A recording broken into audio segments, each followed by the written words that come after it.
Sneed out. Let me show you me wares.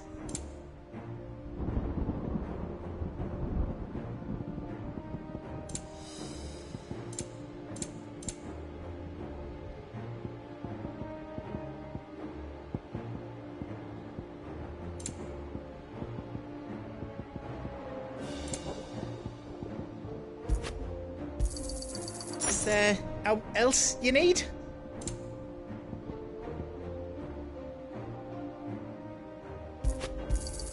Thank you. Righto, here you go. Thank you. Is there else you need? Good luck, Clive.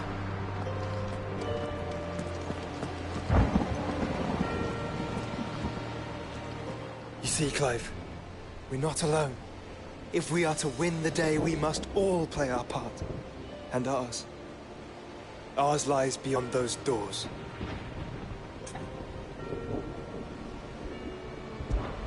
We fought long enough. We need...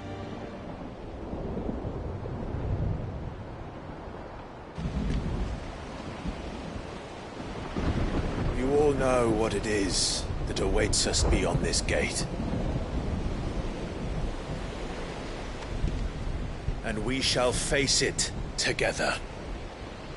Aye.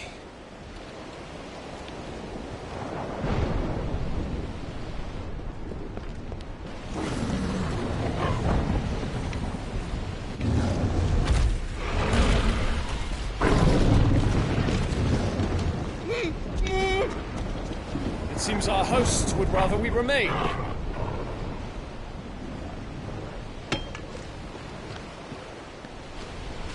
I will stay them. We will stay them. Go! Just don't keep us waiting. Thank you.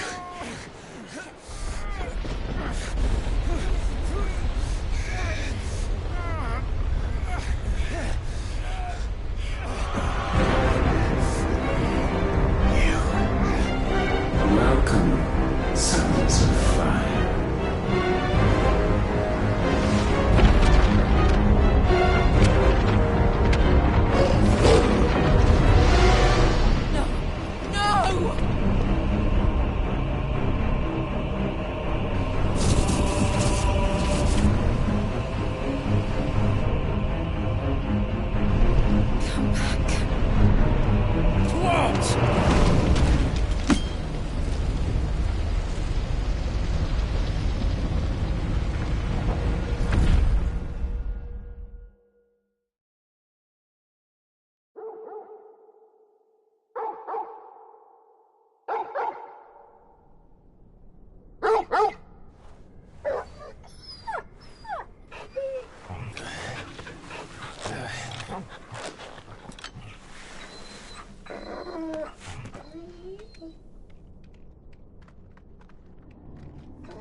Joshua! Joshua! Wake up! Clive, is that you?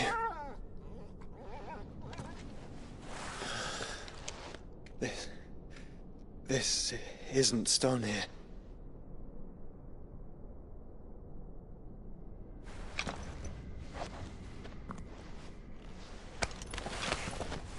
Welcome to our darkness. A rift between worlds wherein your kind might reflect. Show yourself! Grave and many are the sins of man.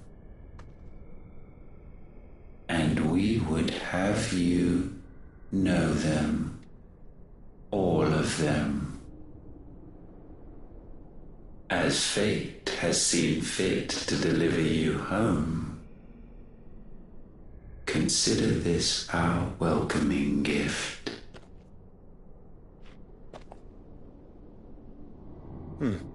It would seem we are trapped. And the only way out is through Ultima. We find him, and we leave.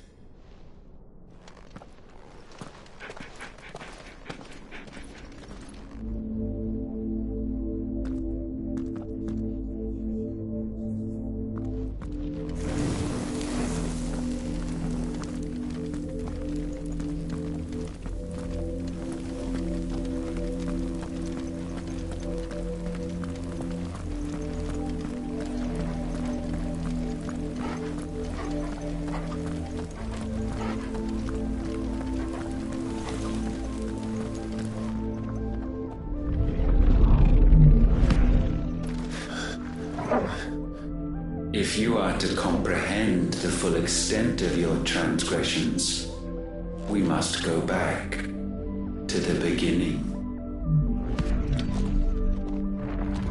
When the world was still young, we visited upon it a miracle, magic, and in its light did all life flourish.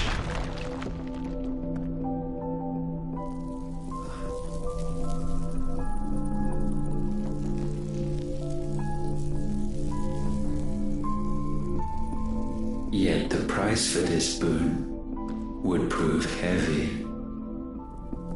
A pall descended upon the land, painting the horizon black as night.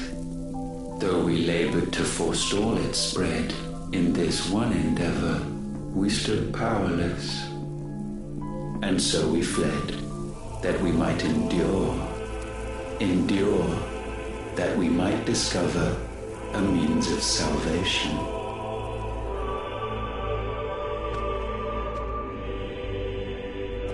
But if it was magic that caused the blight, what of the mother crystals?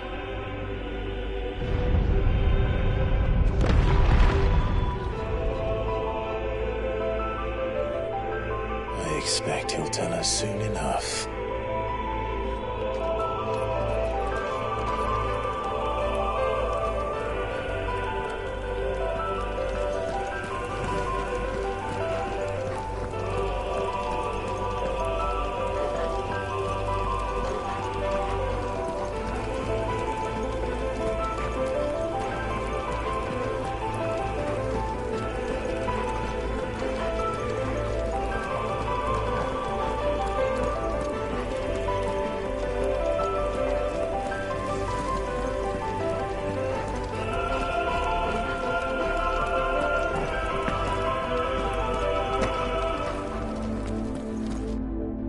Salvation, alas, was not readily to be had.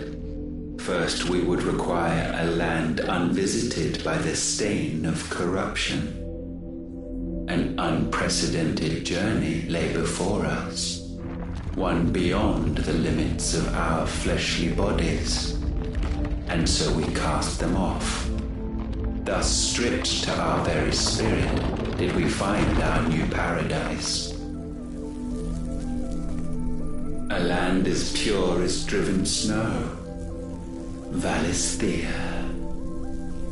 There would the true work begin, for the black crept yet behind us. And soon did we arrive at a solution, the illness having spread to every organ. There was but one escape from this fate, to start afresh. With a new world. The one for which Barnabas labored.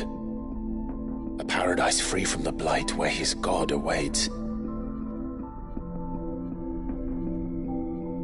And where, if we only forfeit our wills and abandon everything we hold dear, humanity can join him. So, Ultima would have us follow in the footsteps of the king. And follow we shall. For now.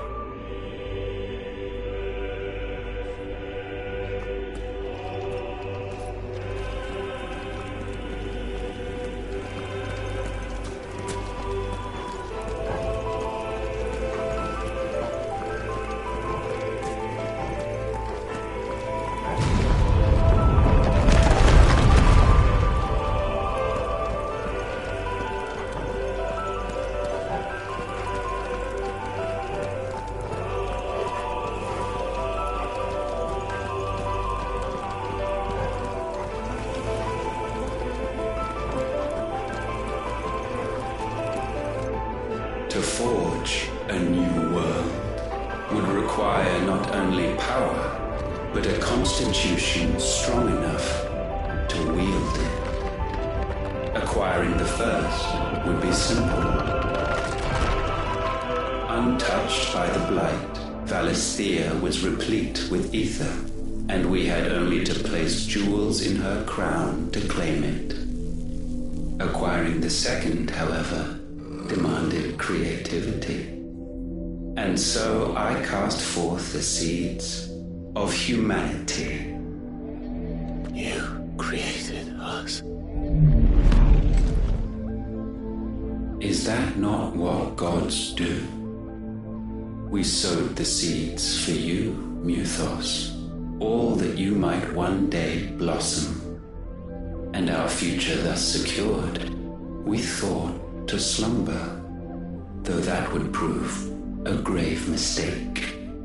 For it was as we slept that man committed his greatest sin. He awoke. Alone in a world bereft of his god's radiance, he stumbled blindly, desperate for guidance. Finding no light, he sought to kindle his own, and from that single errant impulse was his will born. Having discovered himself at last, man turned his eyes inward and found he desired evermore that which only magic might afford. So wars were waged and brothers slain for custody over that dwindling resource, and the land, she wept tears of black.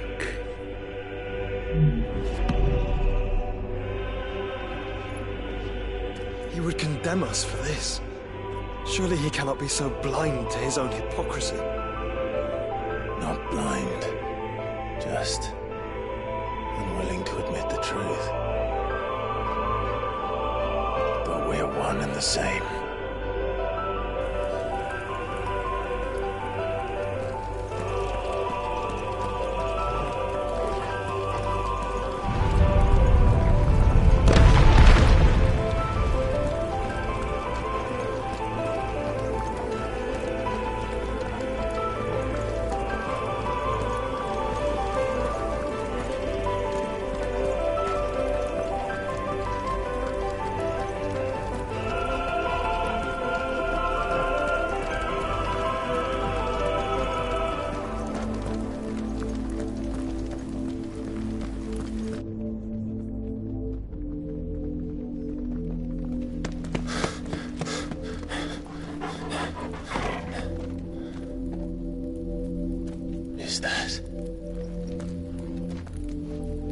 Ifrit, or what's left of him.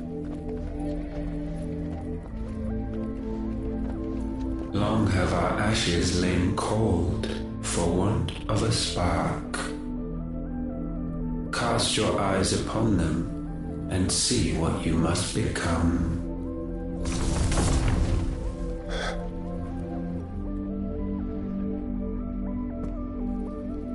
Valisthea cannot endure a second claim upon her being. The avarice of man drives her ever closer to destruction. But she may yet be saved by you. It is what you were born to do, why we nursed you and fed you, as your own mother should have.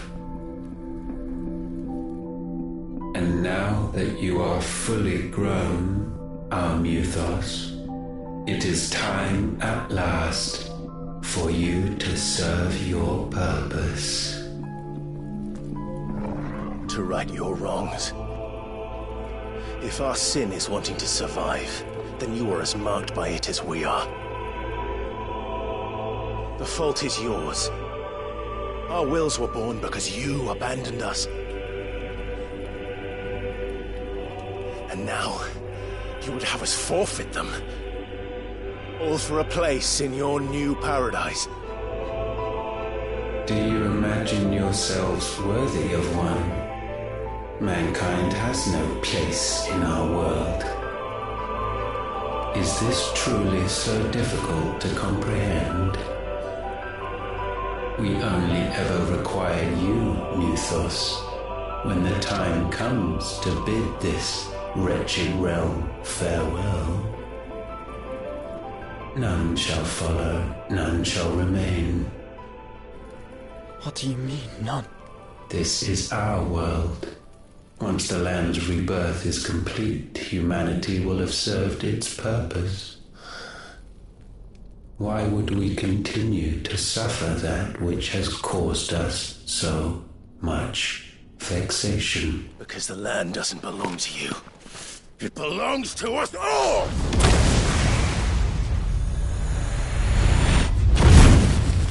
What? That is where you are mistaken. You own nothing but your precious will.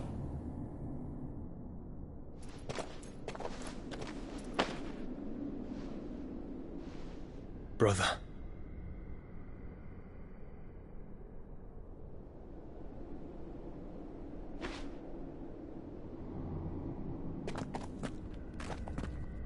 I can't do this alone. And you don't have to. I grow weary of your dissent. Now you must learn that this master will not tolerate disobedience.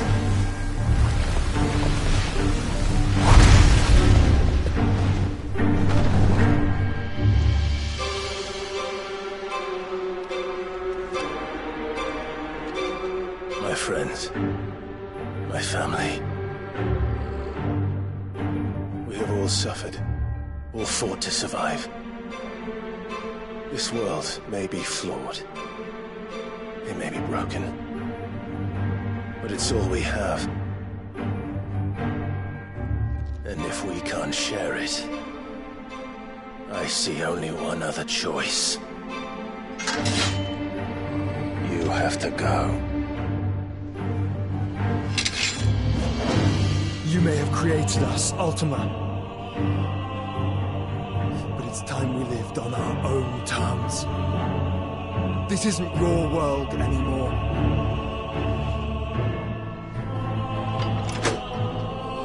It's ours. Bow down, offenders, hearts bestained. You're too slow.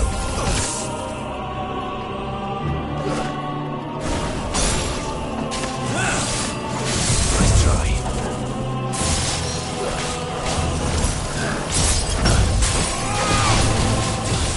Nice try.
Crown offenders, hearts disdain.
be sublimed through game stamping.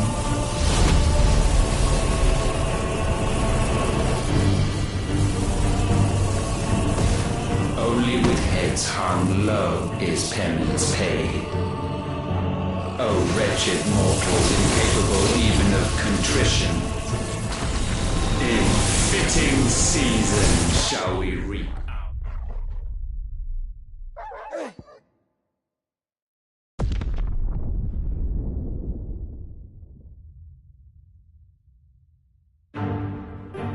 Know your insignificance.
Gifted this chance, and still you would raise your hand against the Lord. What now? The darkness bends.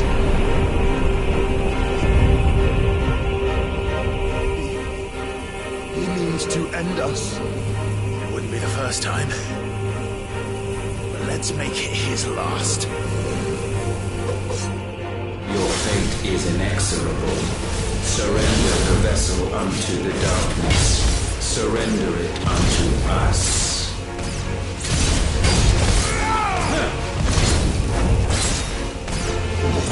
Let's try. Kneel before us.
Your fate is inexorable. Surrender the vessel unto the darkness. Surrender it unto us. Too slow. Kneel before us.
countless generations have we awaited this moment.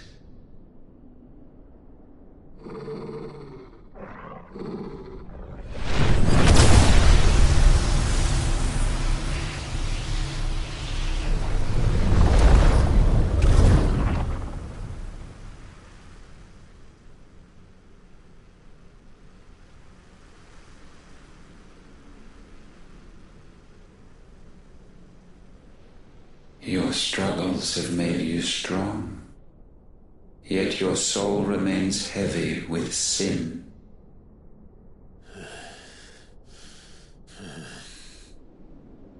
Absolution is nigh.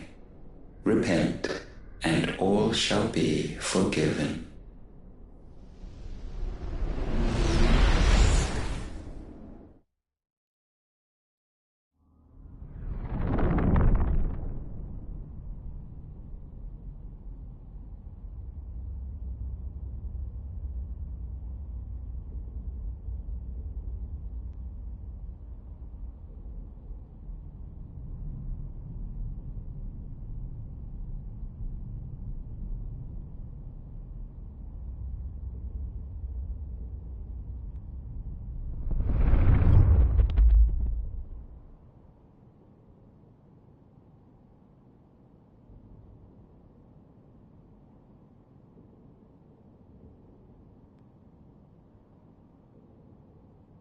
Tell me, Clive, how many lives have you saved since taking my name?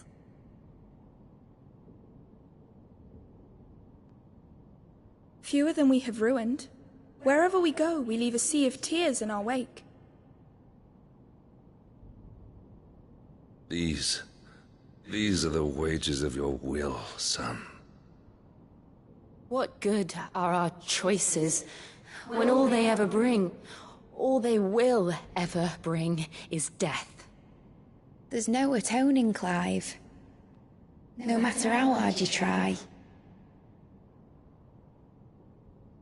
So why not leave it all behind?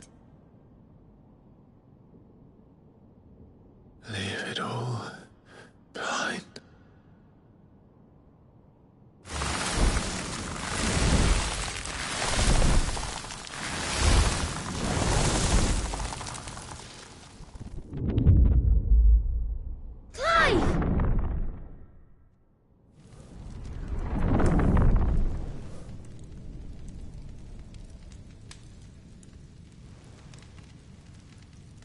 Please, won't somebody save me?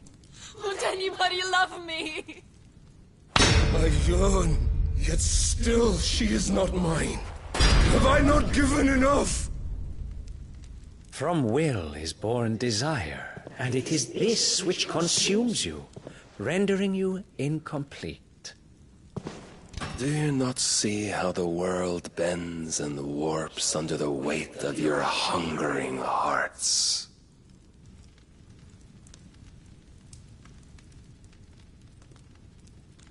What if it could all just go away?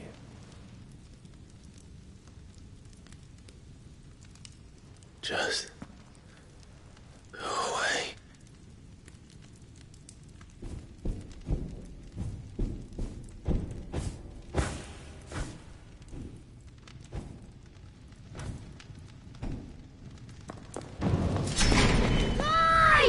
Clive!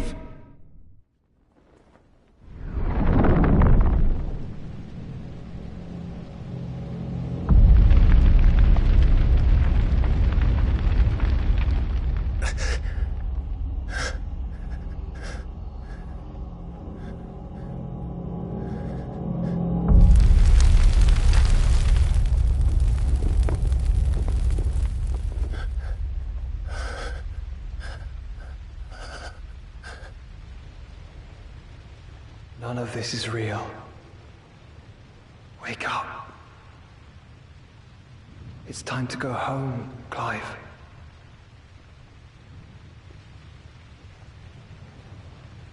Clive. That's right. You're my brother.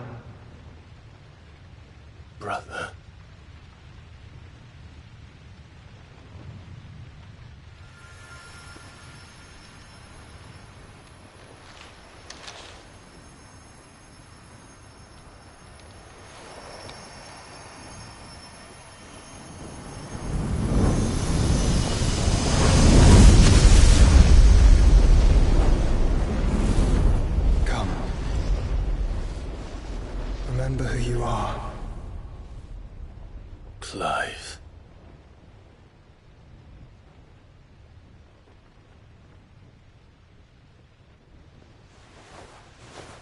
once more, lest you forget.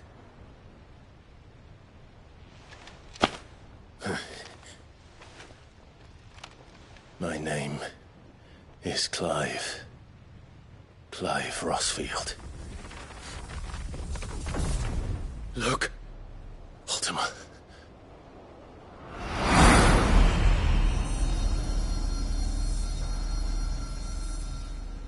Even here, the light of the vessel's will cannot be quenched. And the Phoenix, his trespass should not have been possible. Not possible unless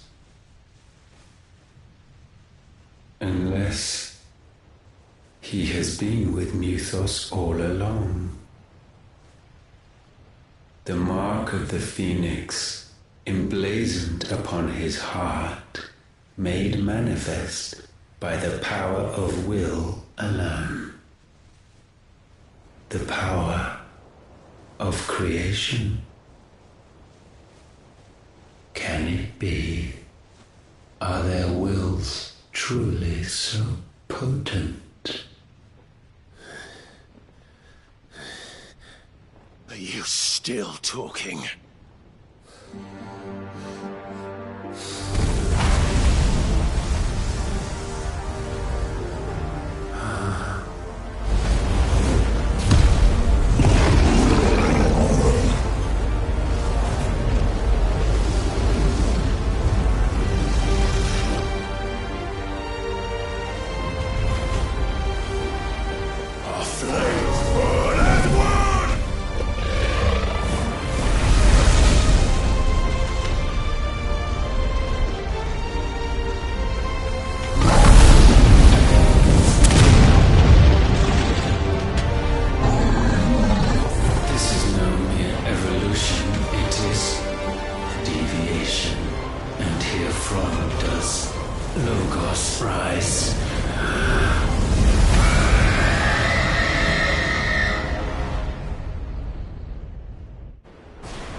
Damn it, Clive. Wake up.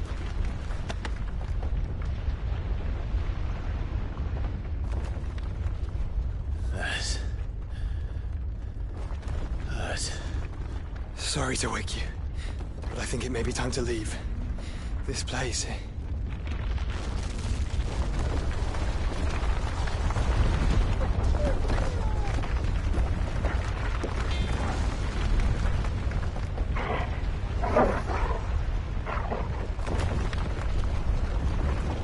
And once again does my creation stray from the path laid before it.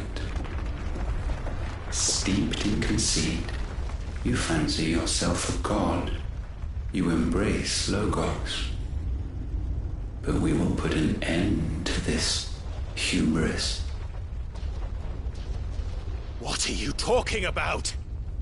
In the halls of origin does our true power quicken. And there shall you be made complete. Soon, Mythos, soon you will discover how little you know of suffering.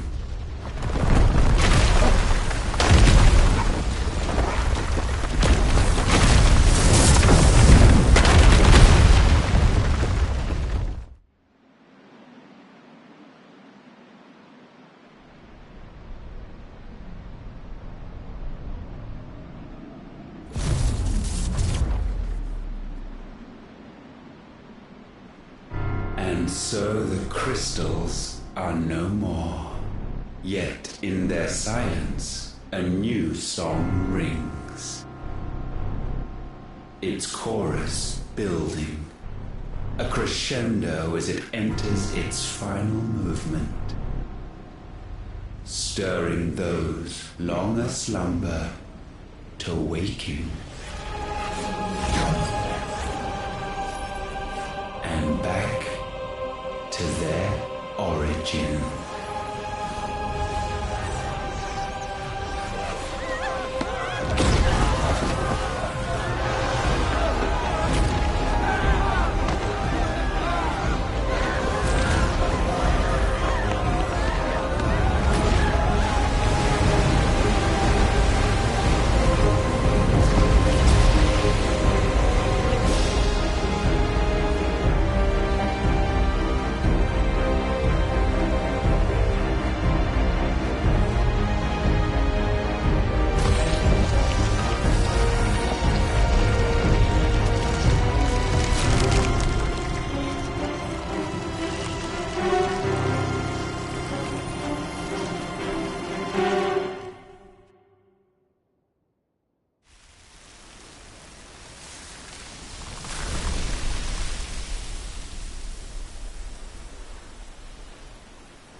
Bloody crystal's cracked. So where the hell are they?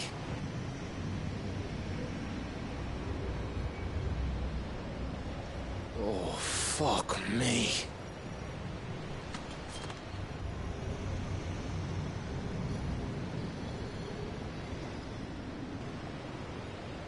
Is that ether?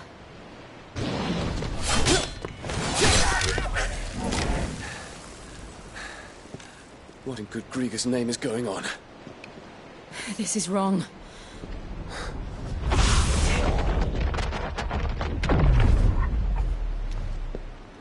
Are we back?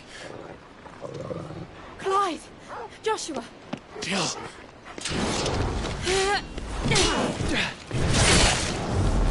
Is everyone all right? We're fine. What happened? Too much to explain here. Mate! We're leaving! Now! Everyone, fall back to the ship!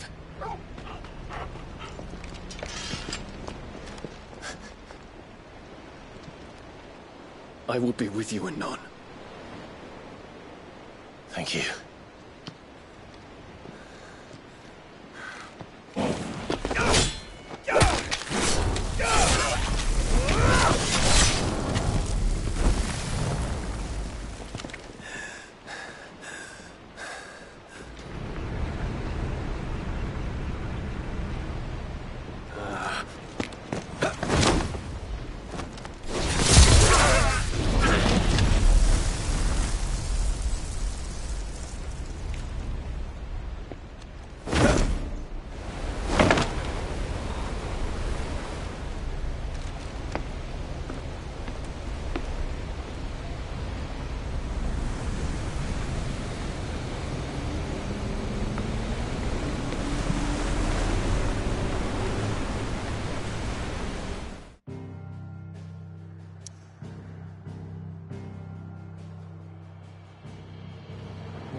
I need to tell everyone what happened at Drake's Spine.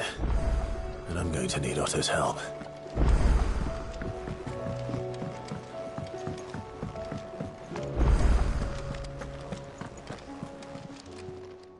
Still alive, are you? Go on, then.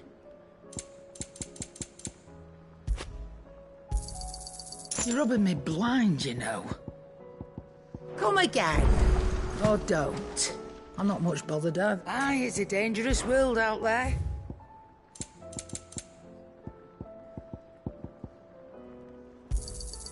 It'd better all be here. You're rubbing me blind, you know. Is that all?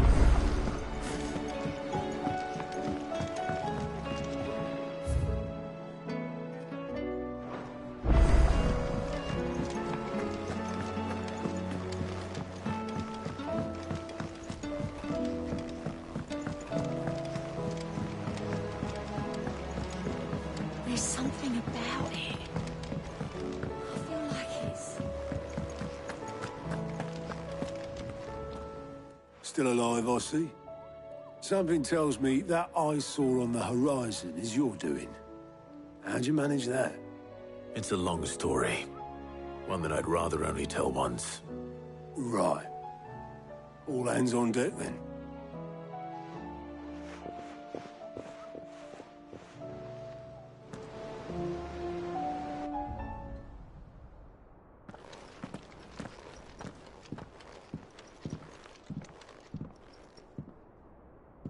Is this everyone?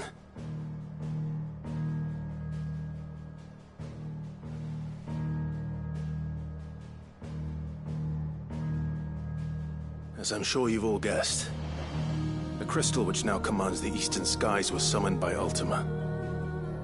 He called it Origin. Though the significance of that name is as yet unclear. What does it matter what it's called? Its emergence tore Twinside asunder, and wiped my homeland from the map.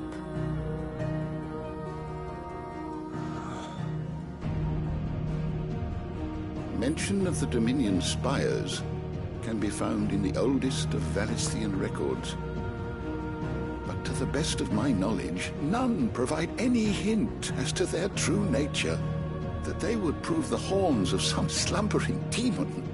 Well... The Dominion's demise was at least quick. Elsewhere, the Republican army cannot hope to contain the chaos engulfing Randalar. Canberra is in flames, and the Empire. Our allies are crying out for answers. I've sent the Cursebreakers to give them what assurances we can, but right now that amounts to fuck all.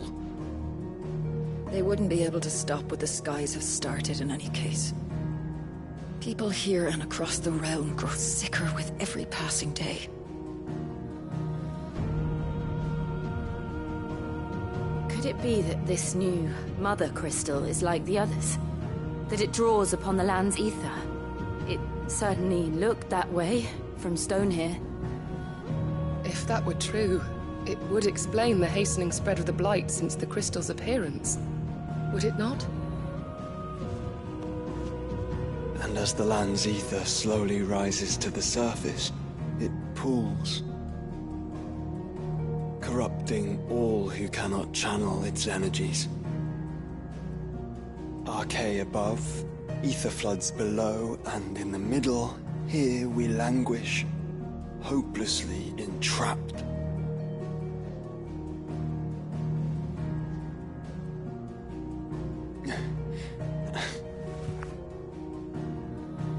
It's all right. When we faced him at Stonehere, Ultima told us his true power quickens in the halls of Origin. Needless to say, we cannot allow that to continue. If we are to stop him, we will have to find a way into the crystal. How are we going to manage that then? It's up in the sky. And fast as she is, the Enterprise can't fly.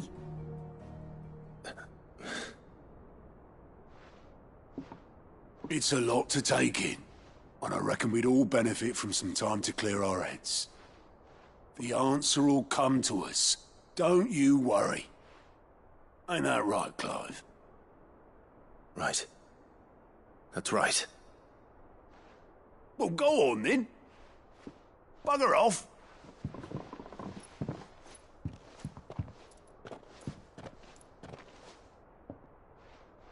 Same goes for you, Clive.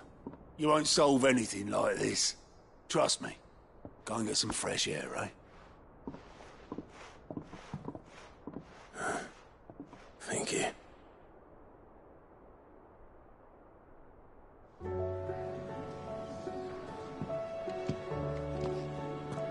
Joshua seemed upset.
Ultima may have created us, but he doesn't make us who we are. Only we can do that. And if he would have us fight for our survival, so be it. It's what we've been doing all along. Much like Ultima himself, it would seem. His new world being naught but a means to survive. And so, we must contend to decide which of us shall inherit the land. Should Ultima prevail, it will mean death for us all. Of that, we can be certain. But even should he fail, what world awaits us? A withered, godless place, where our newfound freedom will most like prove a chain in itself. Well, that may be. But a chain can always be broken. As long as one has the will to break it. It won't be easy. It may take generations. Centuries of suffering. And that is, if everyone plays their part. But it will happen. And when it does, it will be on our terms. That is the world that awaits us. Indeed. And what better world could one wish for?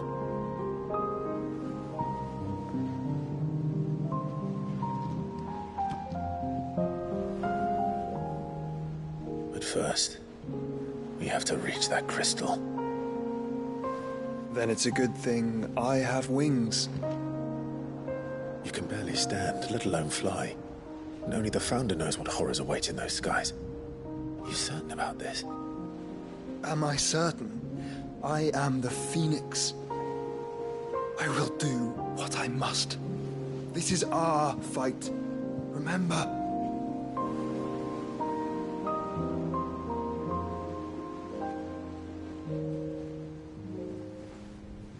All right. I yield. But only what you must, yes? I'm still your swan shield. That you are. And what of my wings? Lest you forget, you go to stand against a god.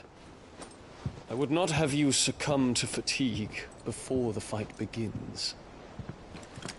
Ifrit, your brother mentioned that some few of the dominants who had lost their power to you were still able to prime. Is that true? It is. But their icons no longer submitted to their will. Then mine will have to be stronger. That you both might save your strength for the battle to come. You don't have to do this. If you do, there's a chance you might lose all you have left. And what have I but regret? My life ended in the Dominion. I fear death no more. Besides, I would have words with Ultima. He has much to answer for.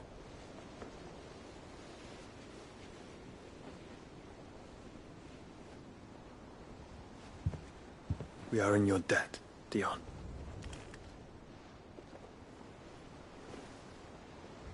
We can speak of debts when this is over.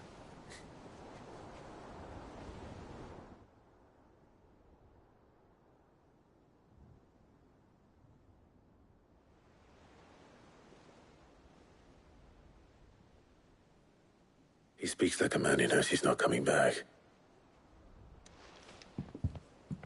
And has come to terms with that. That doesn't mean that we have to.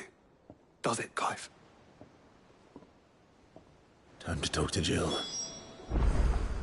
I only hope she understands.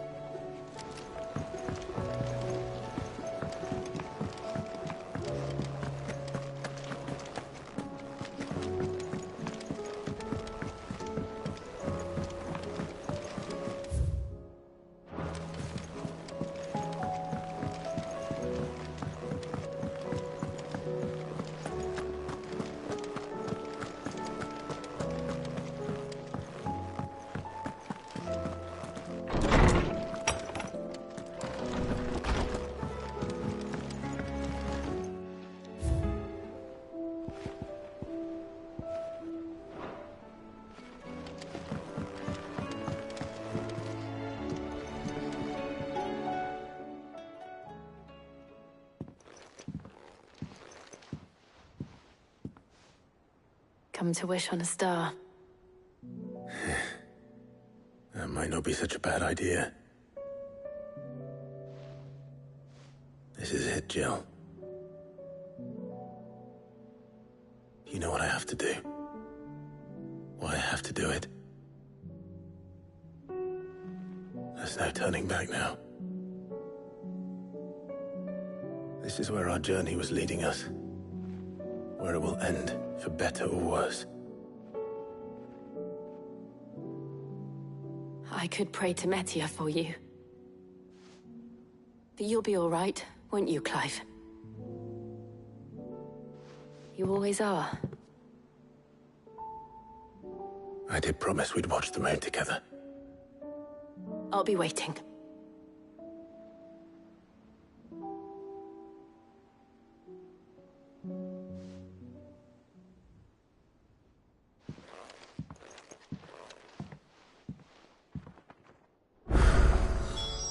It's almost time. Better make sure I haven't forgotten anything.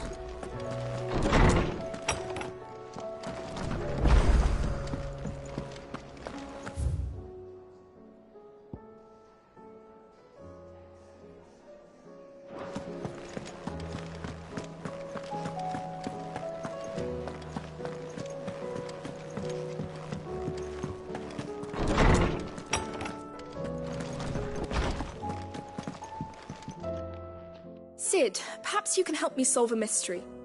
I can certainly try. Who's gone missing this time?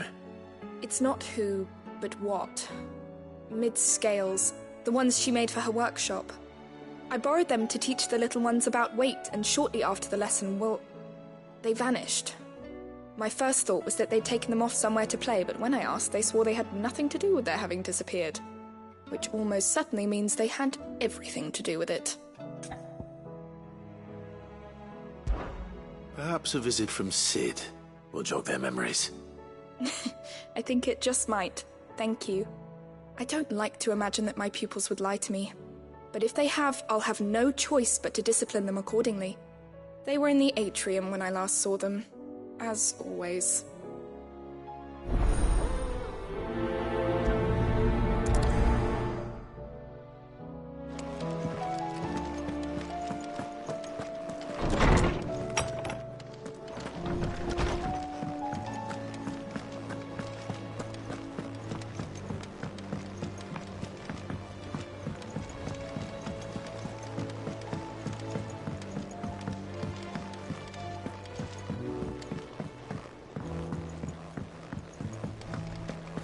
Twinside's hundreds of leagues away.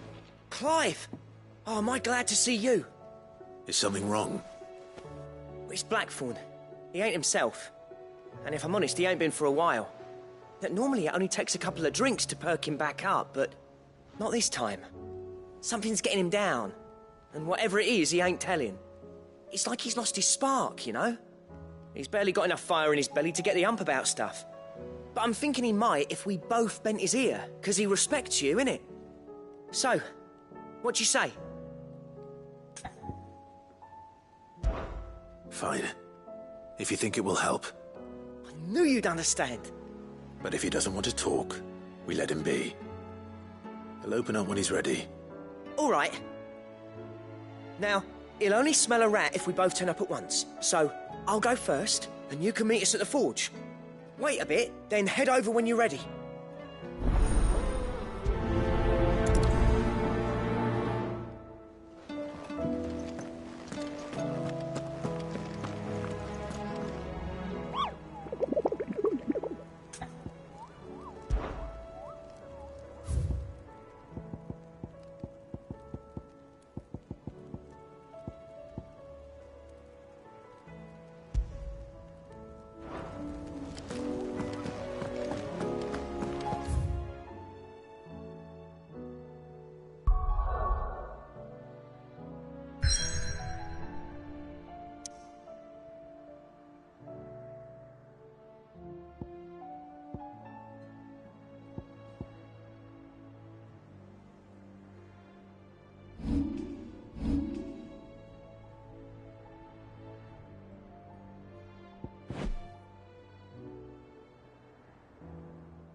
Cid, I was wondering if you could help me.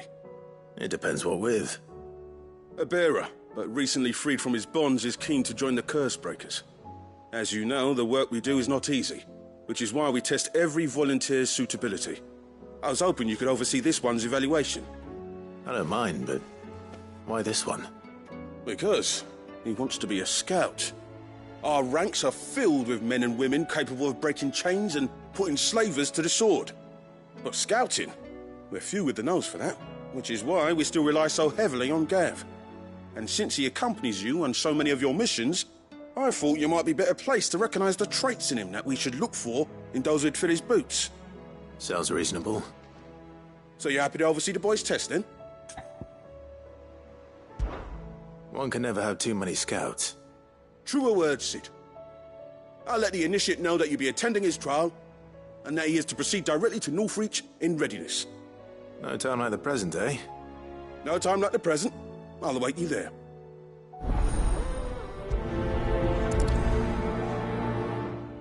Northreach. I don't suppose they could have chosen somewhere closer. Moves. But we've no coin.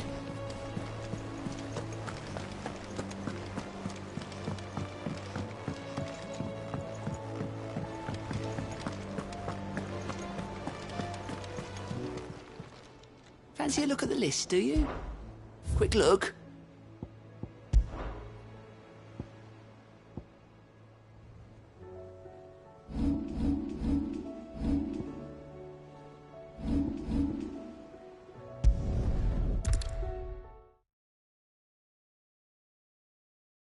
I'll be taking you all to a storehouse in the Bales.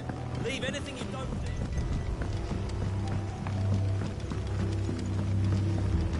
You know what you have to do. Clive, I fear that I must bid you farewell.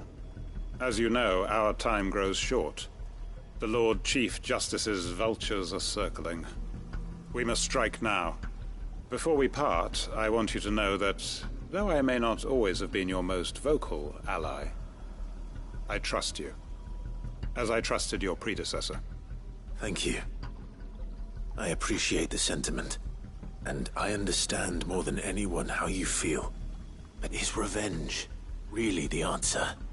It is the one I found, and it is all that I have lived for since that day. But what of Lostwing? Everything you've built. I built Lostwing to achieve this aim.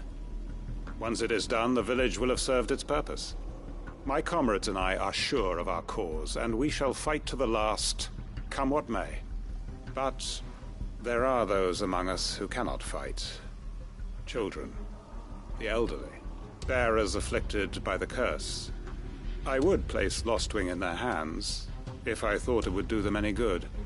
But a village home only to the frail and the infirm is not likely to stay a safe haven for long. And so, Clive, I find myself turning to you once more. Will you take them to your hideaway, that they might live even should Lostwing die? I will. Thank you. I will not have it said that I did not see to the well-being of those who rallied to my cause. The people I speak of have withdrawn to Gotan's Bales, away from danger in case the Black Shields strike. Understood. I'll make sure they get to the hideaway safely. Then the last of my preparations are complete. Fare you well, Clive. And may Griga guide us. All of us.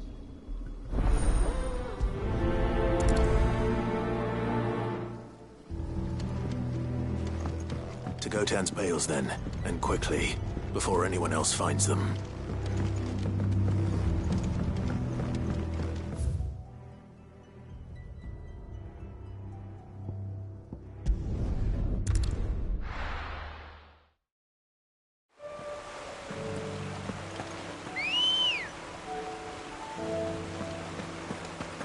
Ready, go? Fly, Ambrosia.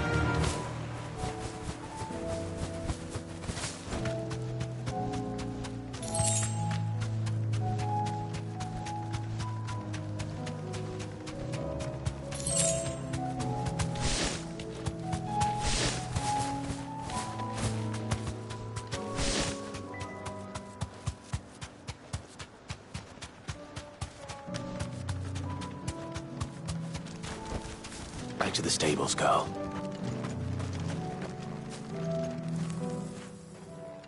Everyone, Quinton has asked that you come with me. He can no longer guarantee your protection, but I can. There's a safe place I can take you to. Well, if that's what the Master thinks best. Cid, none of us would be standing here today if it weren't for Master Quinton. We owe him our lives. So we ain't about to start telling him what he should do with his. If he's saying we ain't safe in Lostwing no more, it's 'cause he ain't coming back. And if that's what has to happen, then so be it. I only hope he can see this through to the end. That we get to see justice done. I hope so too. Oi! You lot! Where's everyone else? They ain't already left, have they? They've gone with Master Quinton. Fuck! Fuck! Fuck! What's wrong? I've just come from the Justice's Manor. We have to get Quinton to call off the attack. It ain't just the Black Shields protecting the place. He's got a guard dog and all. A fucking monster. They don't stand a chance against that thing. If I don't get the message to them, they're all gonna fucking die. We can't let this happen. Cid! Don't worry about us. You've got to catch up with him. We can't let Quinton die before that bastard does. All right. I'll do what I can. Where is this manor? It's way over to the east, through the woods. Heavenhall, he calls it. Promise us, Cid. Promise us you'll do what you can.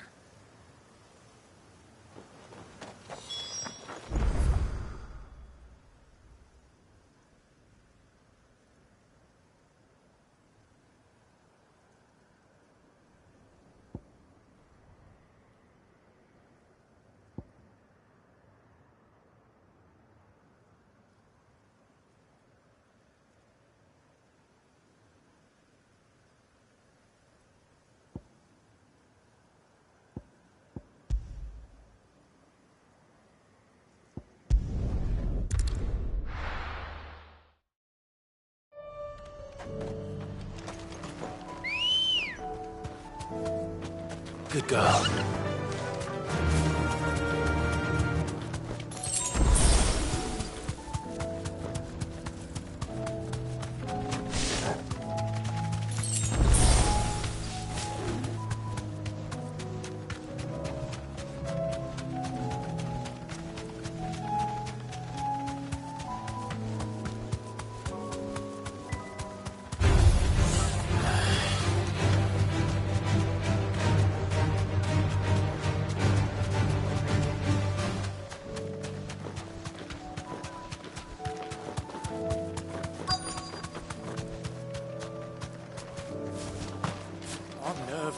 Nazaire might at least have mentioned where in Northreach he'd be testing this recruit. So long as you do.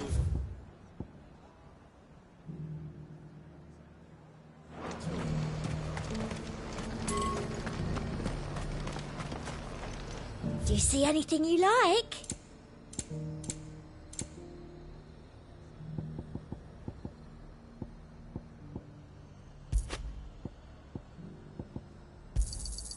An excellent choice.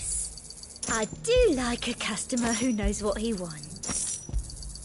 An excellent choice. You've a keen eye. An excellent choice. And a fine, fine day to you.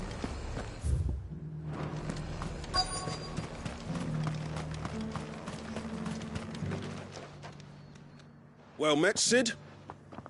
This is the initiate. Ember, present yourself. At your serve. Please, just Cid.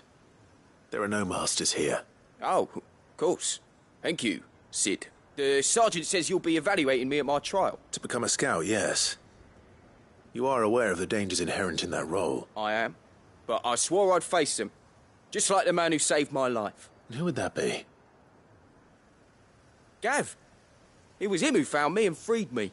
No magic, no support, just one man and his nose. It taught me what one man can do, and I've been training ever since. So that one day, I can be someone's saviour. Just... I'm sure he'd be flattered. You clearly have good intentions, Ember. And it sounds like you're under no illusions. Stick to this path and you'll make a fine Cursebreaker. So, what? Have I passed? You haven't even started yet. Now listen.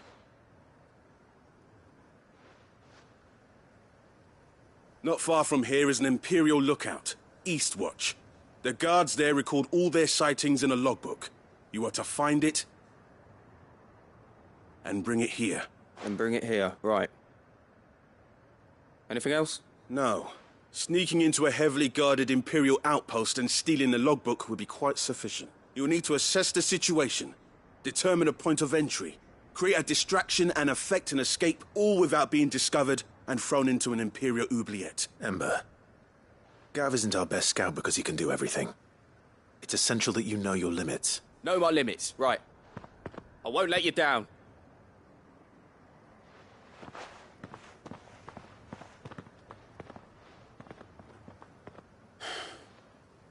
It shouldn't be as dangerous as I made out. But keep a weather eye on him all the same, would you? On my way. All right, Ember. Impress me.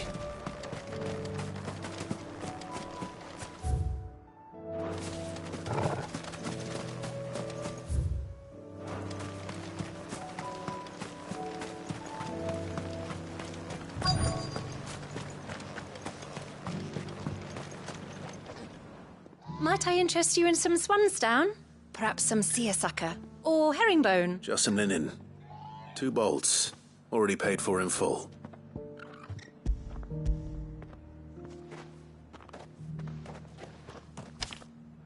Apologies, my lord, but your items aren't here. They were due to arrive on a caravan from Bucklad, but there's been little traffic on the road these past few days. My mother thinks it might be bandits, but she always thinks it's bandits. It usually is. So I assume the caravan will be coming from the south. Yes, hopefully carrying all manner of spice and sundries. Wait, you aren't thinking of... Going to find it. That's exactly what I'm thinking. Oh. Well then, be safe.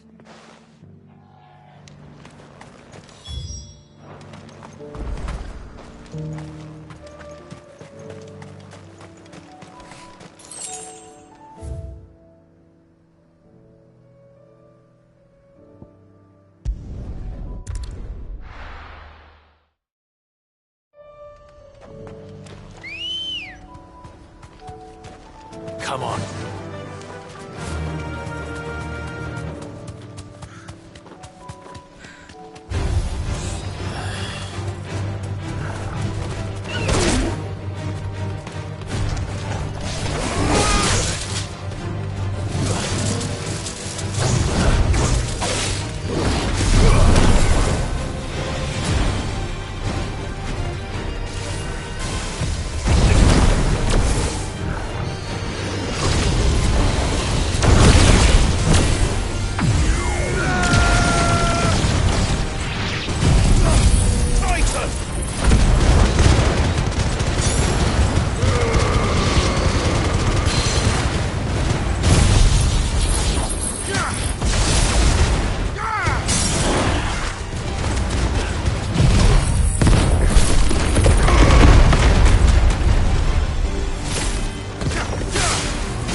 Good girl.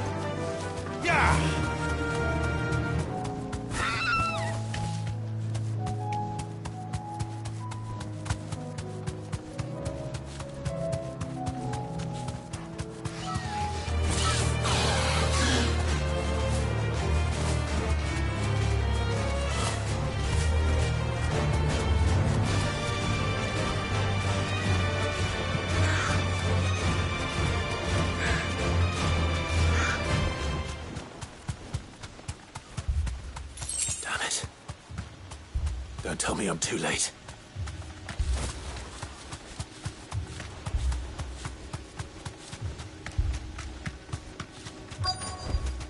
Be safe. Quentin, are you all right? No. But I am alive. Which is more than I can say for my comrades. They followed me without question all the way here. And they died.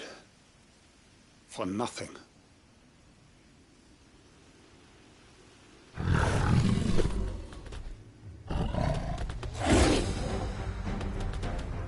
This must be the guard dog. Quentin. I'll hold it off. You go. But... your comrades didn't die for nothing. They died for you. Don't let their sacrifice be in vain. I won't.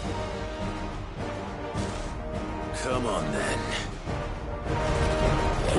You're no guard dog. You're just a rabid beast that needs to be put down.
If only we'd arrived earlier.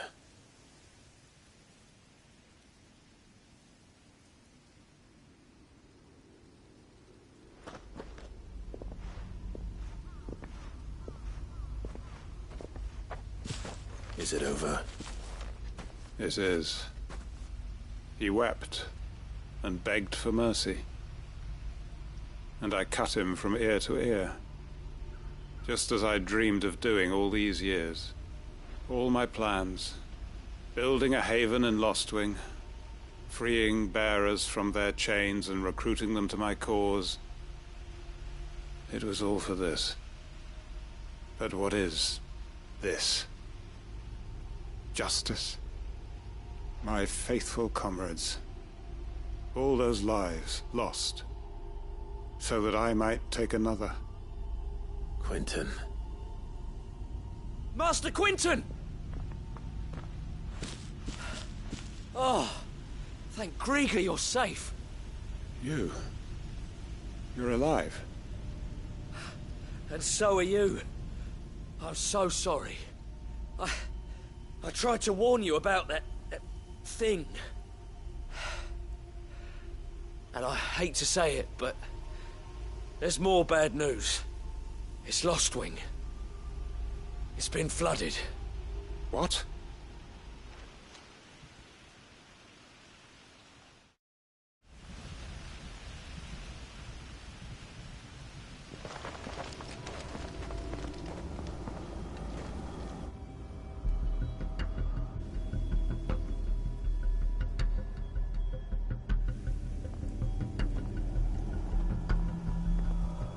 Lostwing. My Lostwing. And look who's here. They must have stolen in after we left, just before the flood struck. What if there are still people in there? Don't be a fool!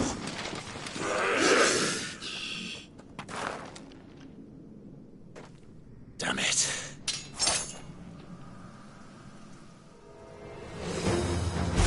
Quentin's not going to last long in there. Come on, Torgal. We need to make this quick.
I need to find Quentin.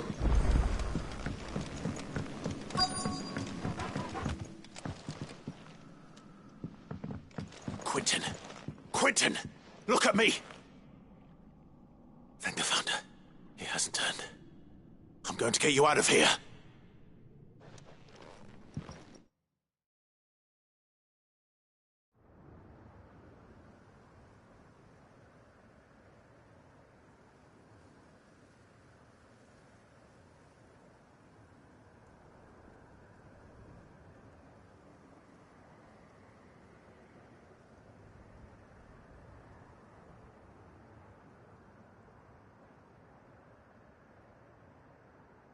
Welcome back to the land of the living.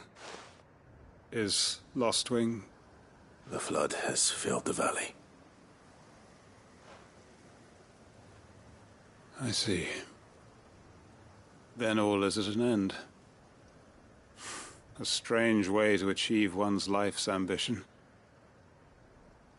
No, Master Quentin. Save your strength. Why?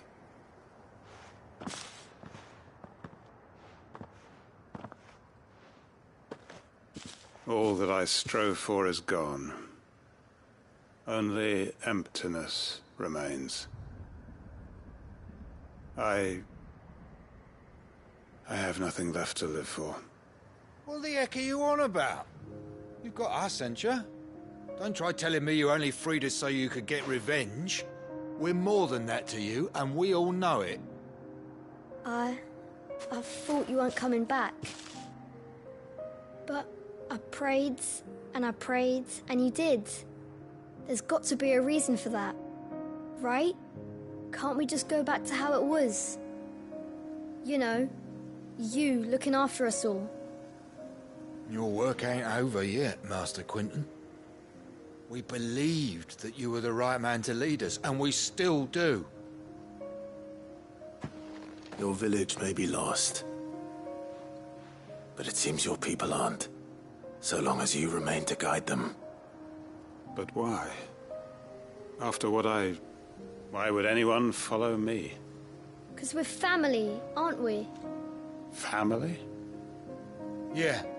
And all our comrades who went with you, they felt the same. Lostwing weren't just a village. It was all of us. It was. And as long as we're still here, it is too. We can start again. Build a new Lostwing, right here in the Bales.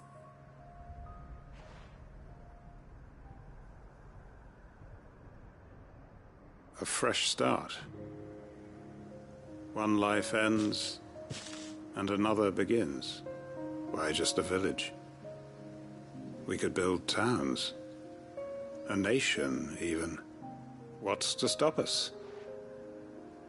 That's the Master Quentin we know. Please. I am nobody's master. Quentin will suffice. After all, we are family.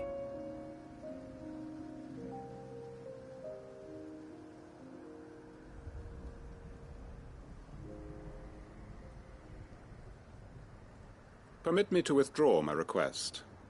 I will no longer be needing your help in looking after my people. I'll pretend you never asked. But you must be rewarded for your efforts on our behalf. You saved my life twice over. And more besides. A bottle or two of your finest red will suffice. Of course. Nothing but the best. And I have a feeling that this year's vintage will be the finest yet. If you don't mind waiting, that is. I look forward to it.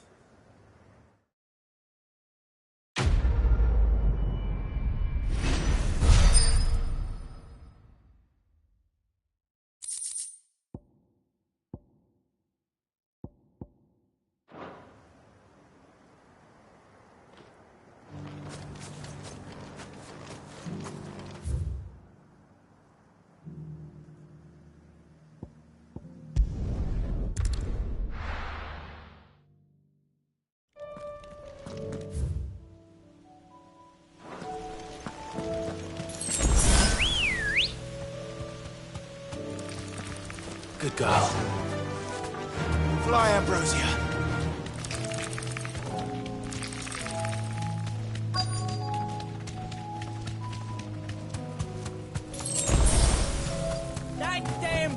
God's a menace! She meant nothing by it, I swear. Who's gonna buy my wares now? State your animals left them in. But they hardly damaged us all. Is there something wrong? If you're a bandit come to steal my stuff, you're gonna be sorely disappointed. And all thanks to this fool. But it was you who stepped into my path. Only after that feather-brain trampled me. I demand recompense, be it in coin or the items you carry. Refuse, and I shall report you to the garrison and see you hanged.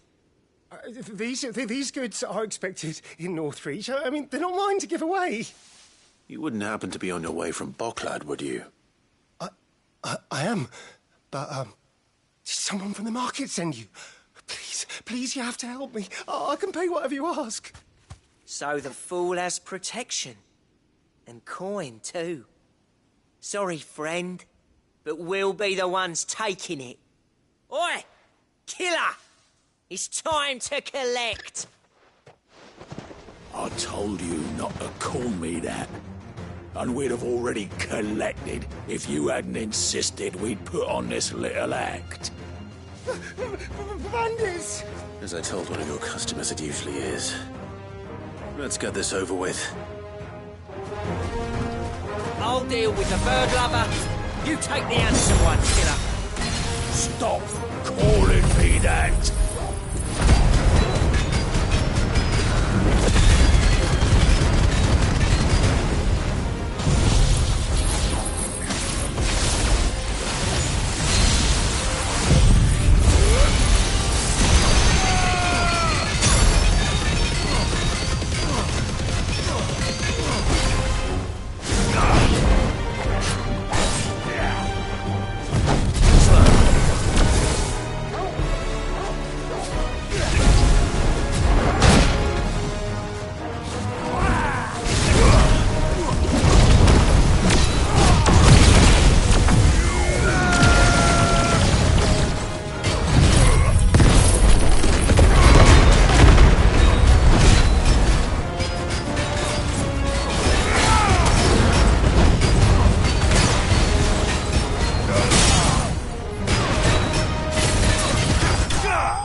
All right.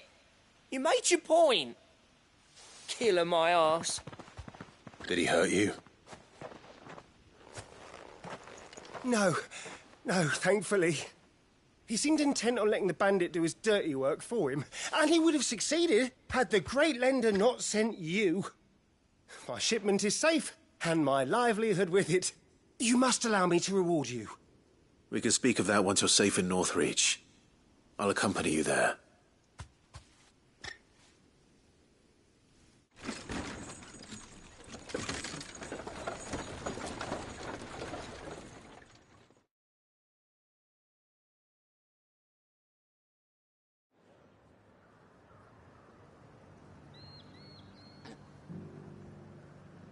So, you and my mother were right. It is always bandits.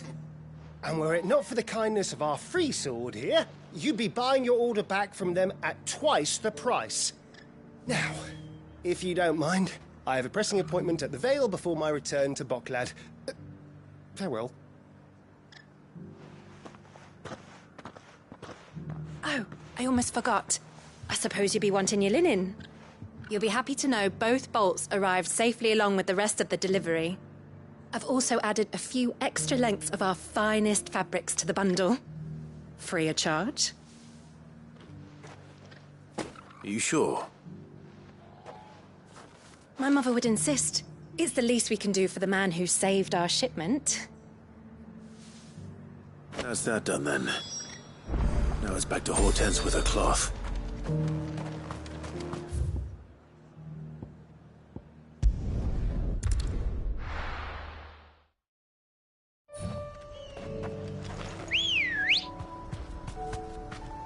Good girl.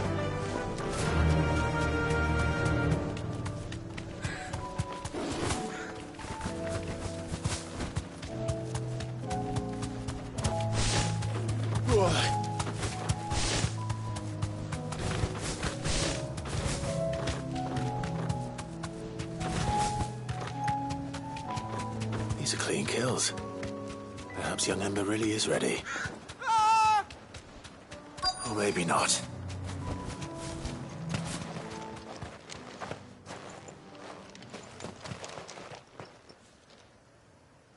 Damn it. Ember, draw your sword! I can't!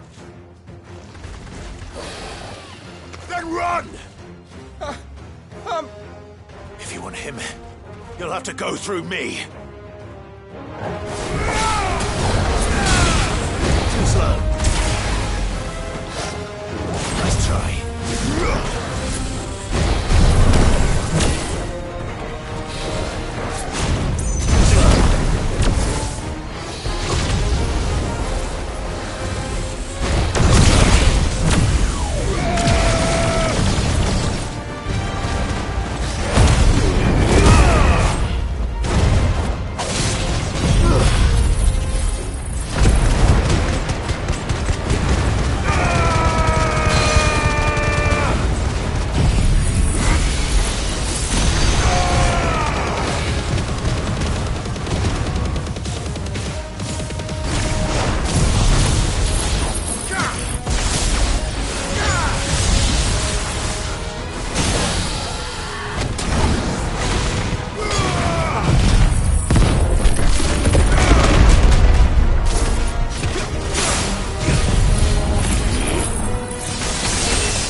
Ember, are you...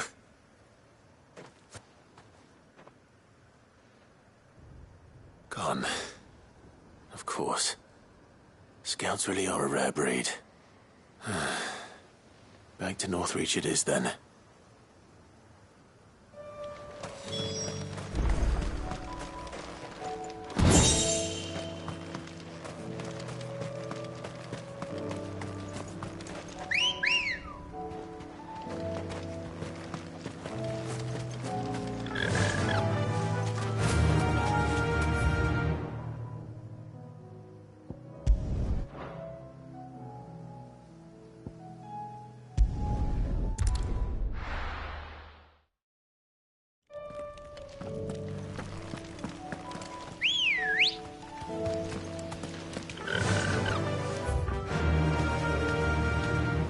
Fly, Ambrosia.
You deserve a rest.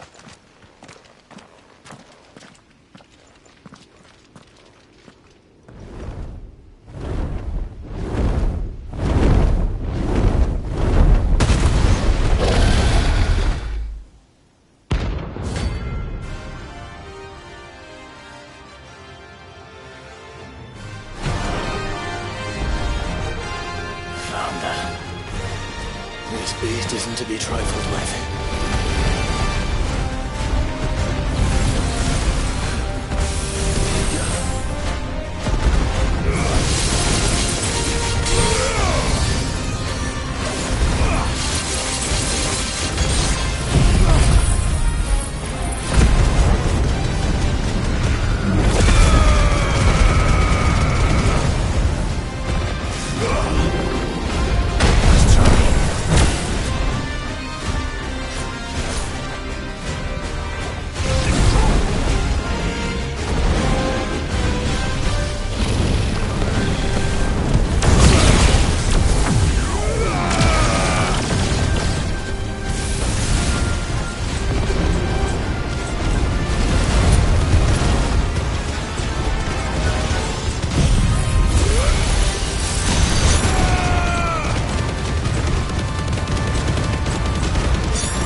I didn't expect you back so soon.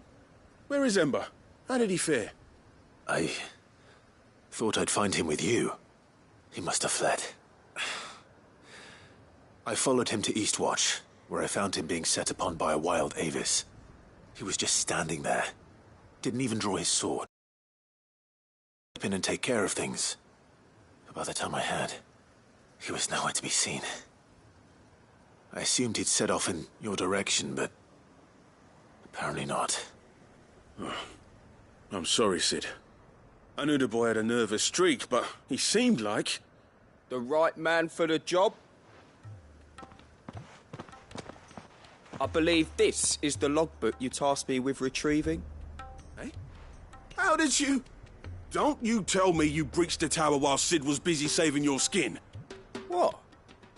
Wasn't that what you asked me to do? To bring the thing back without getting caught? He has you there, Nazaire. And he did it all on his own. But Sid, he did what he thought was best. And now I have to decide whether I agree. Of course. We'll await your evaluation back at the hideaway. Don't you leave my sight. Yes, Sergeant.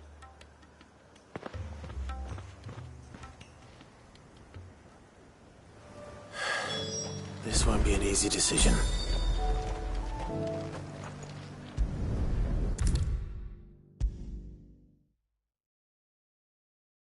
You should have seen him. The thing didn't stand a chance. Yeah, neither did you, I hear. Welcome back, Sid. Welcome back, Sid. Yes. Welcome back. Trip wasn't too much of a pain in the arse, I hope. Truth be told, it was me who suggested roping you in to help with the trial. But from what I hear, things didn't go quite as planned. No, they most certainly did not.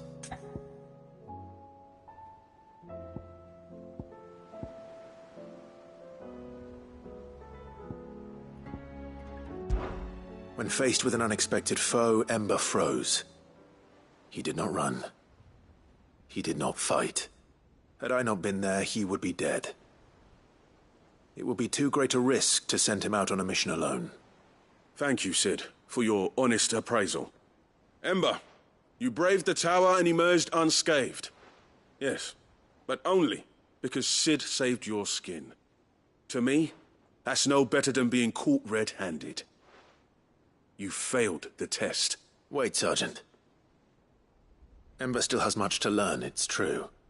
And this time he was found wanting. But I'd say he's due a second chance, nonetheless. After all, he did do as you asked. With a bit of hard work, any hand can be made to hold a blade, and any mind can conquer its fears.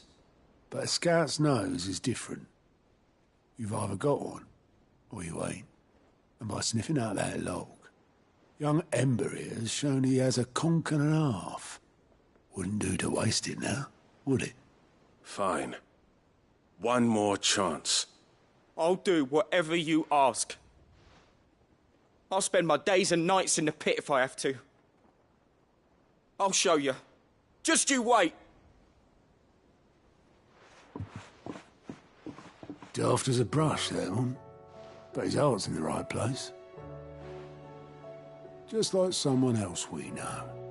And if you ask me, we've been leaning on him for far too long. That time the Cursebreakers took some of the weight off his shoulders, I reckon. It couldn't hurt. Just don't tell Gav I said so, will you? I won't have him thinking he's been hard done by. Next thing you know, he'll be asking for a day off. Chance would be a fine thing. Back to work. Forgive me, Sid. This did not play out as I expected. Things rarely do these days, but that's why we need men like Ember more than ever. Men who can make the best out of a bad situation. Remember that. I will, Sid. Thank you.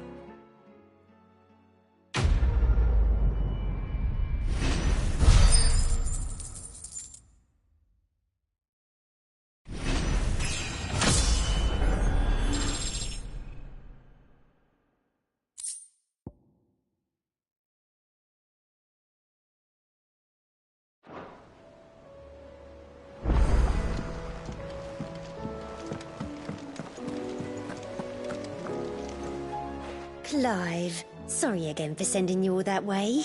But you did get my order, didn't you? Don't worry. I have it. I believe this will more than satisfy your needs.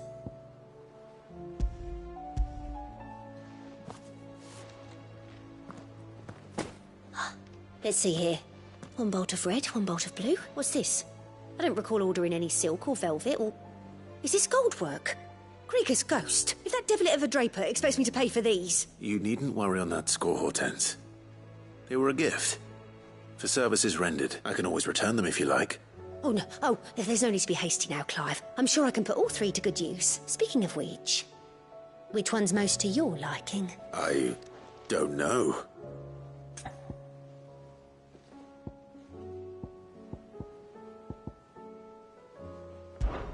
This one, I suppose. I've a mind to give a piece to Jill. Did you know she's quite the little seamstress?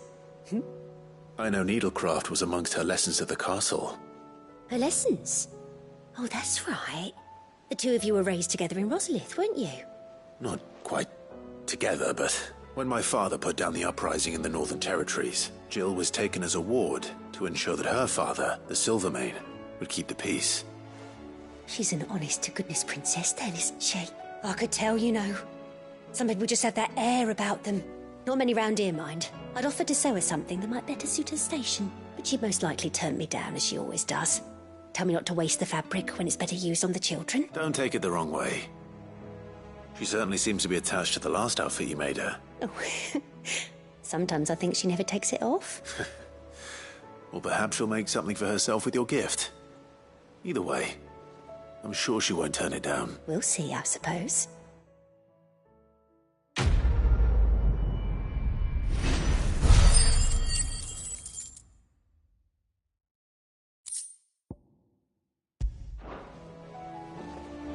Lady Hortense said she'd give us our dresses soon. Said they'd be made...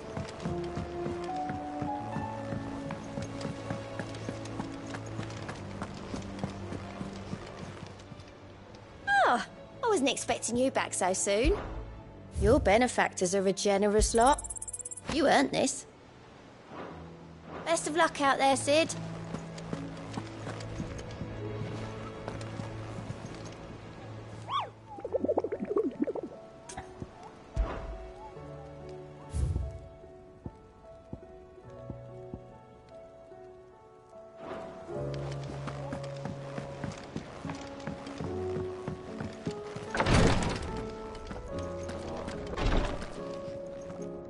You have the look of a man with the twins upon his shoulders, Rodrigue. Talia has tasked me with removing a Cursebreaker's brand.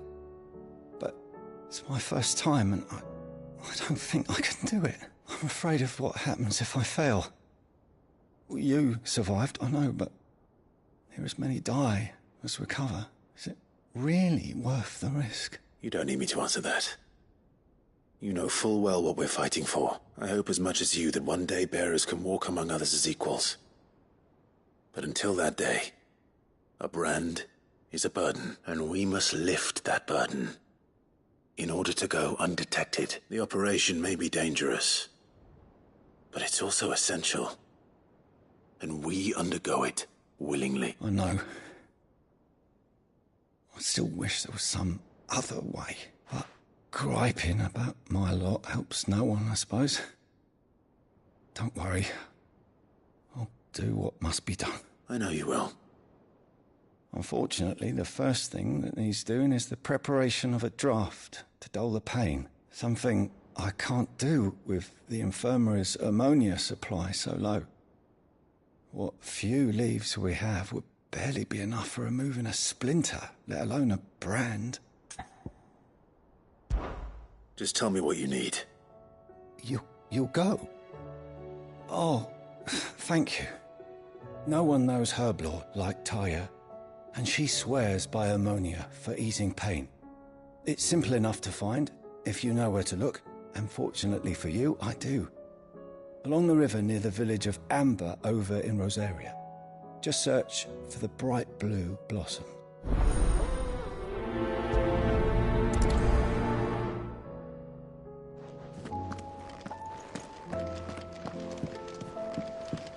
Please, your Grace, my Lord Marquis. Yote, is anything the matter? You seem troubled. Perhaps I might be able to help. My lord. Yes. Perhaps you might. It's your brother. His condition continues to worsen, though he does his best to hide it. The lesion on his chest pains him more with each passing day. I had feared as much. There are certain elixirs which can ease the suffering of those afflicted by the curse, but... But His Grace's case is severe. The drafts I have been able to prepare for him thus far have ceased to have any real effect. So I consulted with Talia and certain of my comrades among the Undying about the possibility of finding something stronger, and thankfully a recipe was found.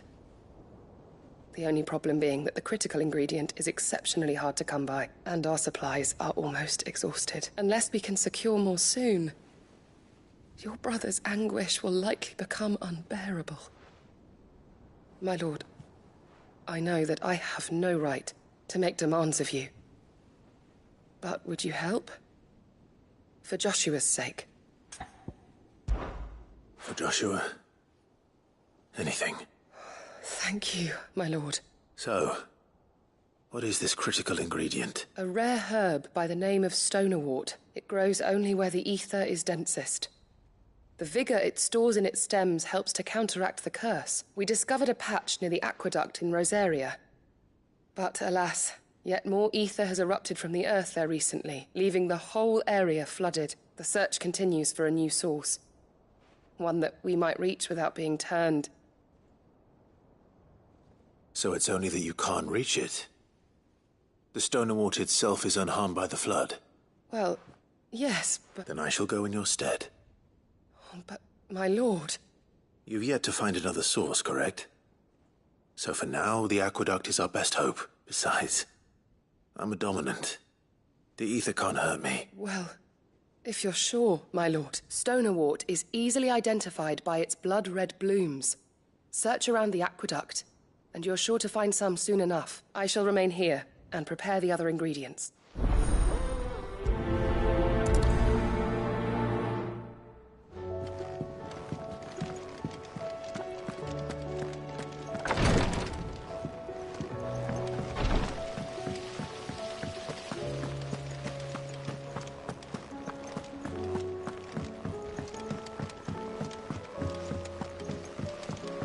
What do you reckon we should do?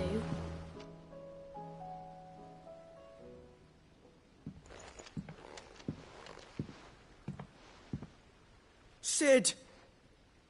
Hard at your studies, I see. And what is that? It's not a set of scales, is it? No. Of course it isn't. Well, not anymore, it's not. And just how long hasn't it been one? We're sorry. But we didn't break them. We dismembered them. Just like Miss Mididol showed us. Miss Mididol? And why would she have you dismembering her creations? Because that's the only way to become a ninja-neer. Miss Mididol said, the best way to see how something works is to take it apart and put it back together again. Well then, your work is already half done. Carry on. About that. The taking apart was easy enough, but it's the putting back we can't work out. Speak for yourself. The heavy thing goes at the bottom. Then...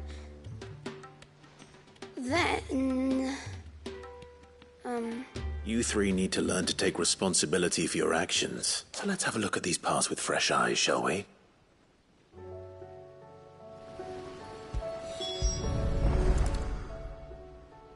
All right.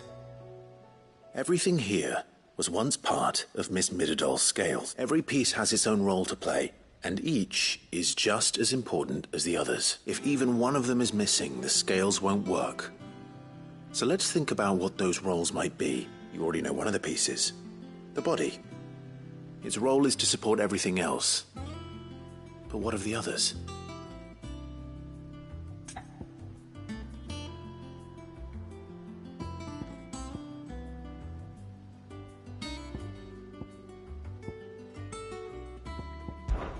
This is called the arm. Why do you suppose that is? It doesn't look much like an arm. You're right. It looks more like a wing. Like a chocobo wing! You've ridden a chocobo before, haven't you, Sid?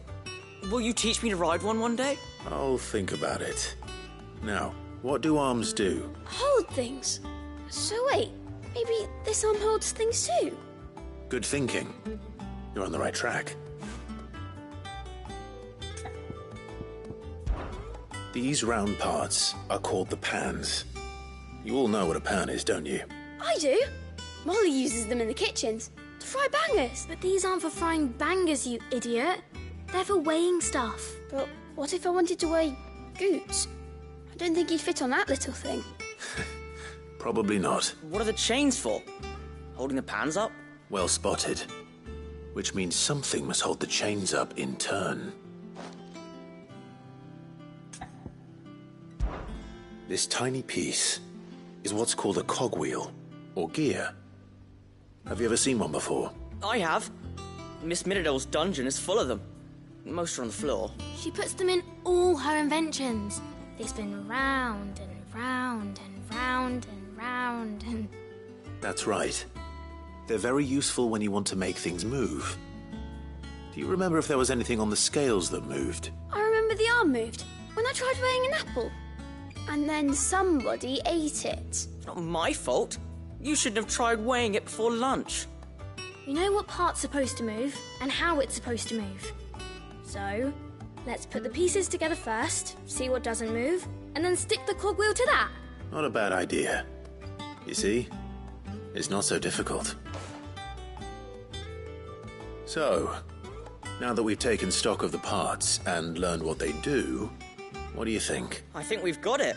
Then here's what we'll do. You tell me what goes where, and I'll put the scales together. Well, obviously you need to start with the body. All the other pieces fit onto it, don't they? And the arms go on the body, just like real arms. Or wings, if you're a chocobo. And then the arms hold the pans by the chains. Very good. Let's see if that works. There. All finished.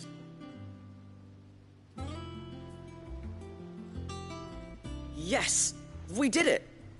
Well, with Sid's help. Oh, I just put the pieces together. It was you three engineers who showed me how. That's right. We're Miss Middledale's hares. Her hares? Yeah, hares for the future. She's showing us her secrets now, so we can help out the hideaway when we're older. What do you think, Sid? Are we almost ready?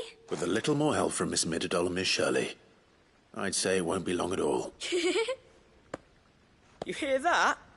It won't be long. Until then, though, do try to be honest with Miss Shirley.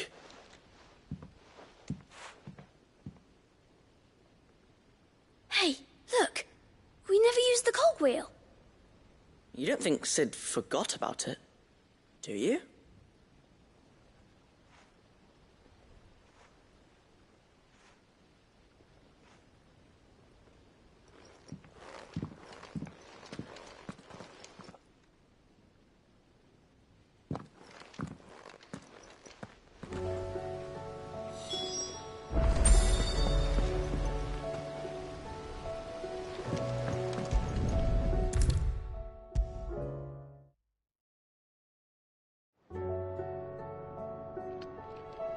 Well, did you solve the mystery? It was as you thought.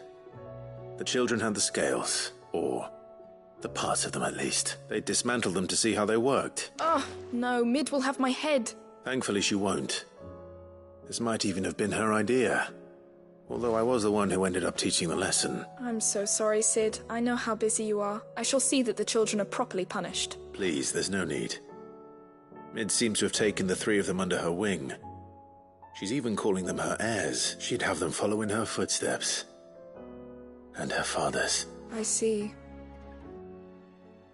Sid, do you know why Mid has been spending so much time at the hideaway of late? She told me it was because her studies have been interrupted by events in Canva. Is that not true? No, it isn't.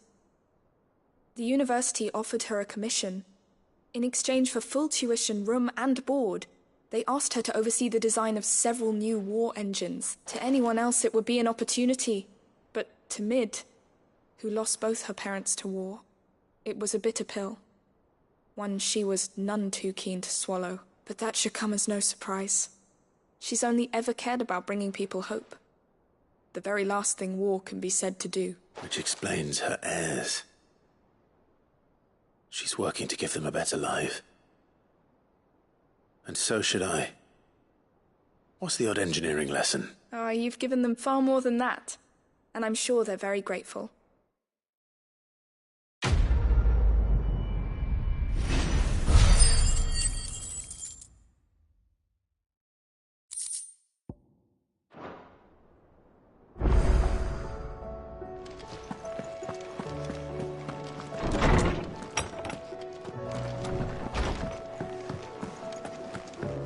It's him, I tell you.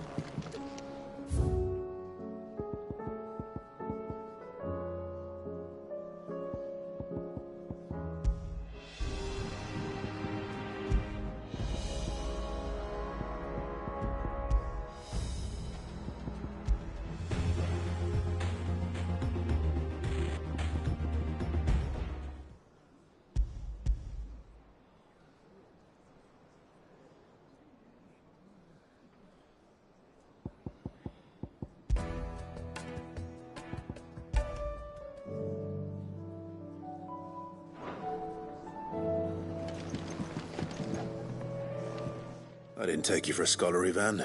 Oh, this? Well, it's Valisthea, a culinary pilgrimage. I borrowed it from old tomes. Seems there's no creature in the realm so foul it can't be cooked up into something delicious. Think I'll stick to the unfoul ones, thanks. Oh, where's your sense of adventure, Sid? Honestly, one glance at these recipes, and even you would trade in your sword for a butcher's cleaver. From spit roasts to sweetmeats, this book has them all. What I wouldn't give to bring these recipes to life. If it's my blessing you're hoping for, then by all means. Well, I'm no hunter, Sid. The first tunnel worm I came across would be the death of me. But you're made of sterner stuff. Would you help me resurrect one of these recipes? Something tells me you won't be taking no for an answer. Fine, I'll help. Fantastic! Thank you. So, dare I ask what's on the menu?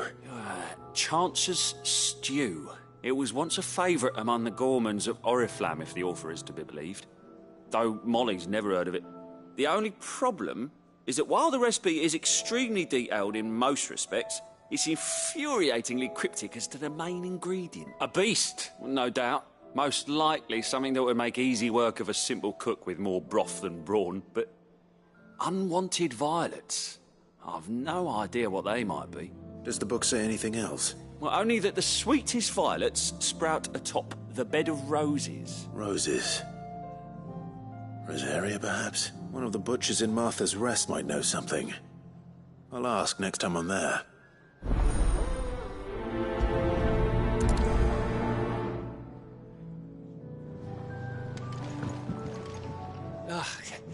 You alright? Something troubling you?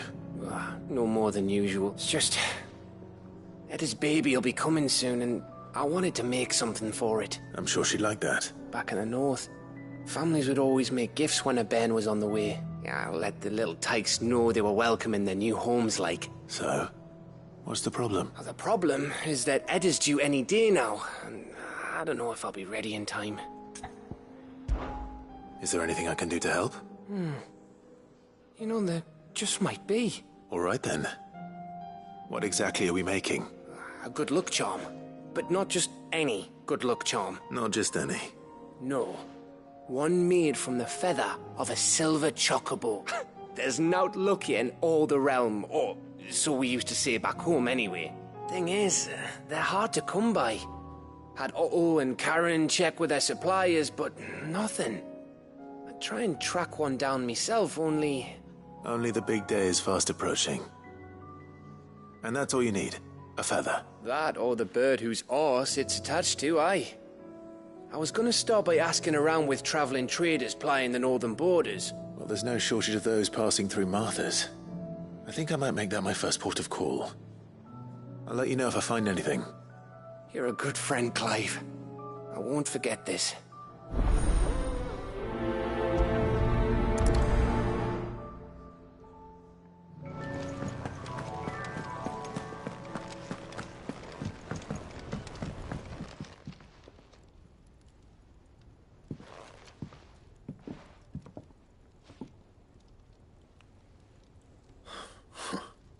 First August, and now you. What are you pair up to? What's it got to do with me? August was worried that something had been weighing on your mind. I thought you might want to talk about it. Did you now? I told you not to stick your nose in my business. What'd you go and do? Clive just wants to help, innit? What's so bad about that? Talk to him. You never know, you might feel better for getting it all out in the open. Please, mate. I'm worried about you. Phil shut you up. It's nothing, really. Stupid. Not the sort of thing you bother people about. Why don't you tell us all the same? Karen and I have an arrangement. I keep an eye on Goots, and she shows me what the competition's up to. Interesting arms and armor, things like that. Anyway, the other day, she shows me a cuirass she's come by. Masterpiece of level work. Light, supple, and tougher than it had any right to be. Made my stuff look like every clumsy shit. I should have brought the bastard thing there and then just to study it, but I was too proud. And now every time I reach for my hammer, I'm reminded that I'm not the craftsman I thought I was. There. You happy? You got what you came for? Now piss off. All right. We're going.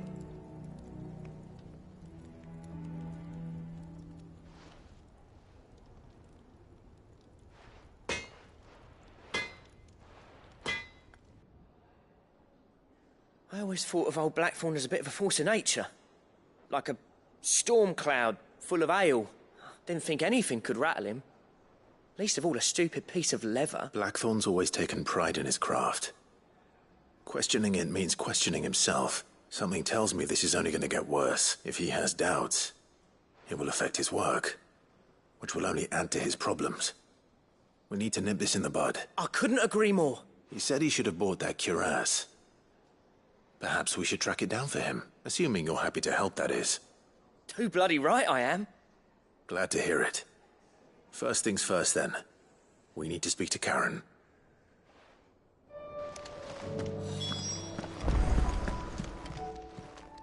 Karen, do you have a moment? Blackthorn mentioned that you'd recently come by a leather cuirass.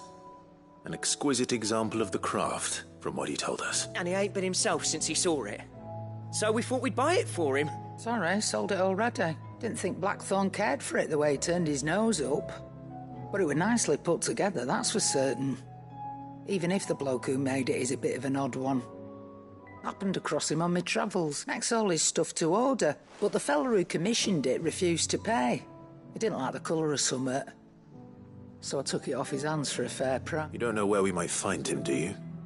Like I said, he's a bit of an odd one. Doesn't even have a workshop. He don't trust hunters neither, which means he spends as much time out tracking beasties as he does working their hides. I see. He did tell me something, though. Apparently, his next commission's for a set of griffin hide greaves. Here, there's a griffin on the hunt board. The curse breakers were placing bets on who'd bag it. Now, where the bleeding hell was it sighted? Somewhere in Sambrec, maybe... Caernarvon, that was it. Thank you, Karen. We'd be lost without you. At least you admit it. So, it sounds like going after that griffin might be the best chance we have of finding our roaming leatherworker. I'll leave the hunting to you if you don't mind. While you get on with that, I'll ask around the markets. See if I can't sniff out who he is and where he's hiding. Good idea. Hopefully one of us will be able to track him down.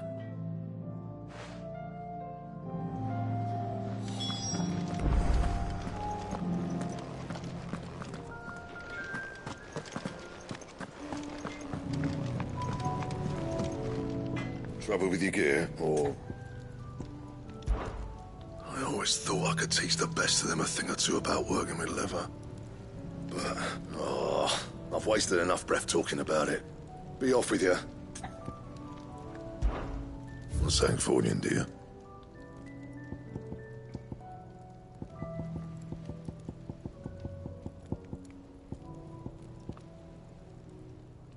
And?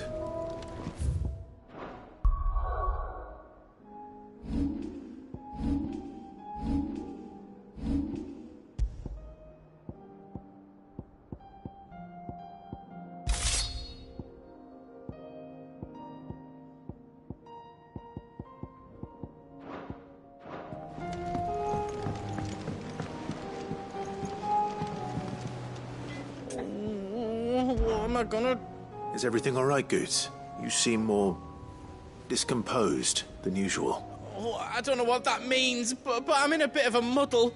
Oh, I think Nan might be in trouble and she's... It's all right. You can tell me.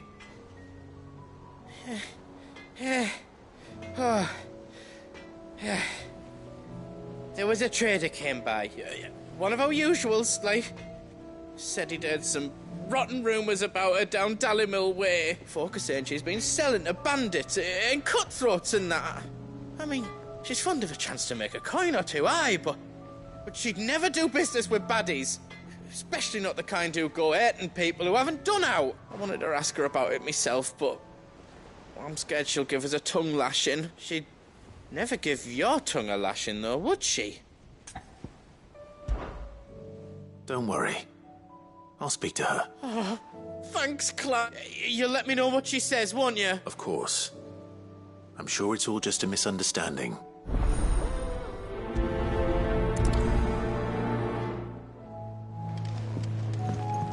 Say what you will. Lady Karen...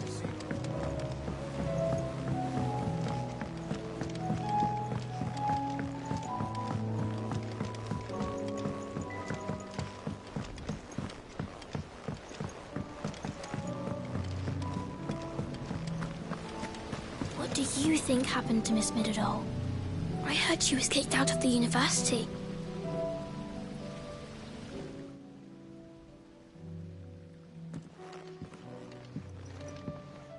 Sid, you have to help us. With what? You didn't take apart another of Mid's contraptions, did you? No. Well, yes.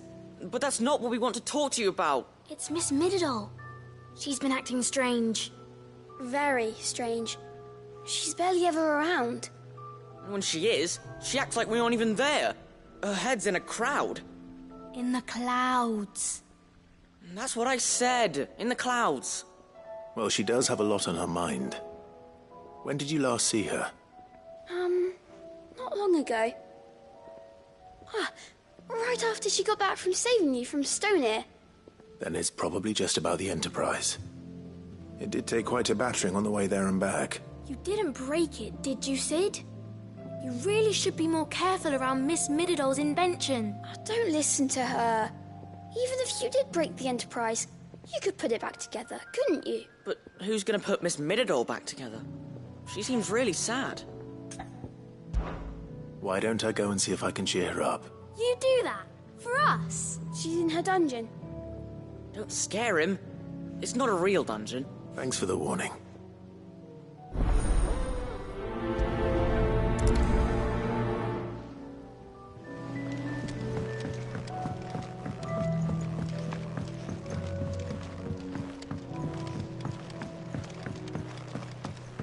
Well. Here, Sid. Reckon you might be just the man to help me out of a bit of bother, if you've a mind to. Let's hear it. Well, it's about this alembic the chief's got me making. Lovely bit of kit it is. Bunging a solution you want splitting, and it will separate it out, just like that. Problem is, it won't always get rid of all the impurities. And with some of the stuff we need it for, that ain't good enough. Which is why I've been looking for something to filter the liquid we'll be cooking off. And that's where I was hoping you could help me out. I imagine Ty could get some use out of this alembic too. Distilling medicines and the like. All right. Why not? Proper job! So what exactly do you need for this filter? Nothing but bomb ash'll do, says the chief. Gave me a sample she'd obtained from the university stores. Couldn't believe my eyes. You pour the blackest blight water through it, and it comes out clear as a mountain stream. So, I did a bit of reading about where I might be able to get hold of some. And do you know what I found out? It's only the blimmin' bones of a bomb king. They leave them behind when they die, see? I take it that's where I come in. If you wouldn't mind. I saw a billet on the hunt board for one just the other day. Would have gone myself, but, well, fighting dirty great balls of flame ain't exactly my forte. You, on the other hand... All right. I'll see what I can do. Thank you kindly. And a good hunting, eh?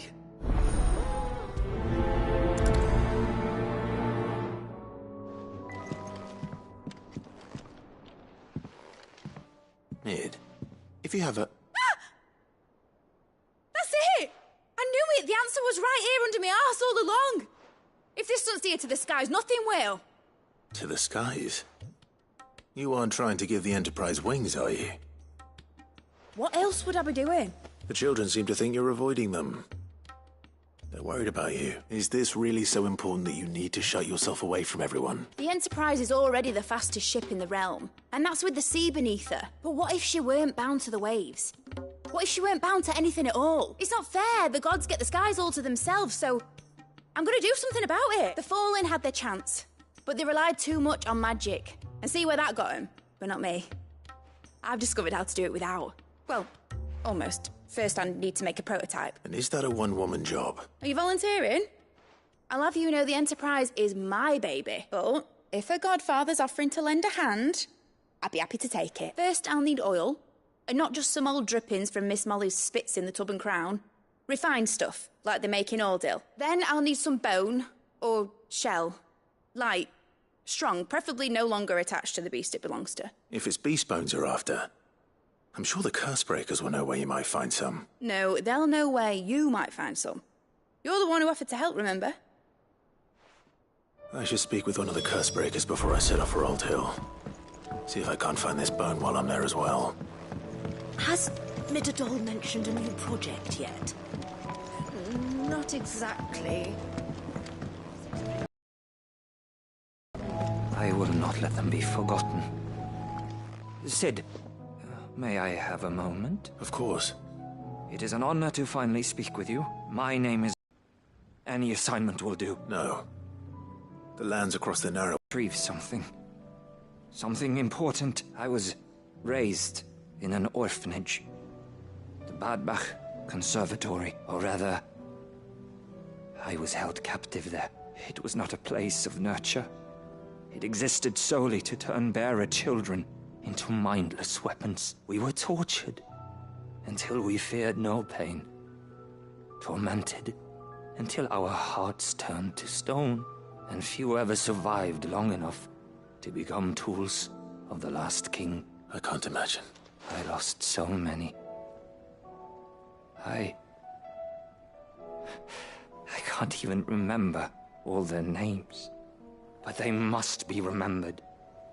They cannot fade away, faceless and forgotten. The Institute was run with military precision.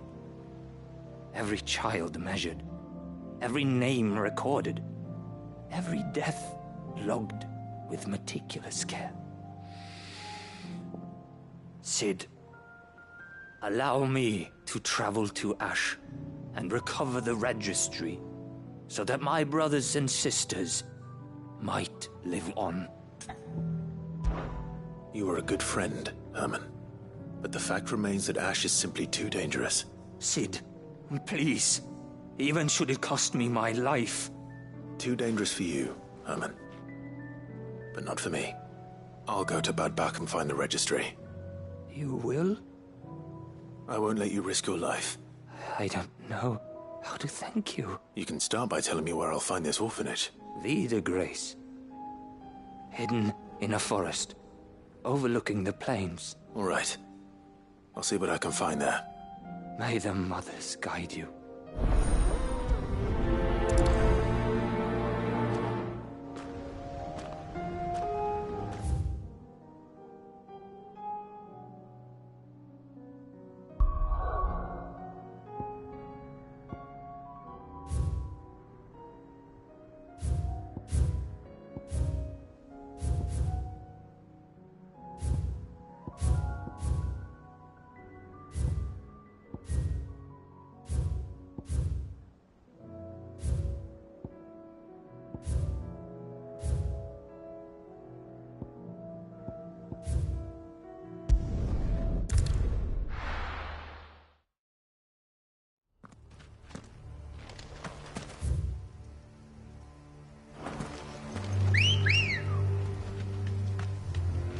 Let's go. Fly, Ambrosia.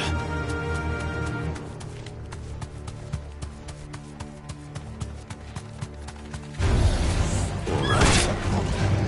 You deserve a rest.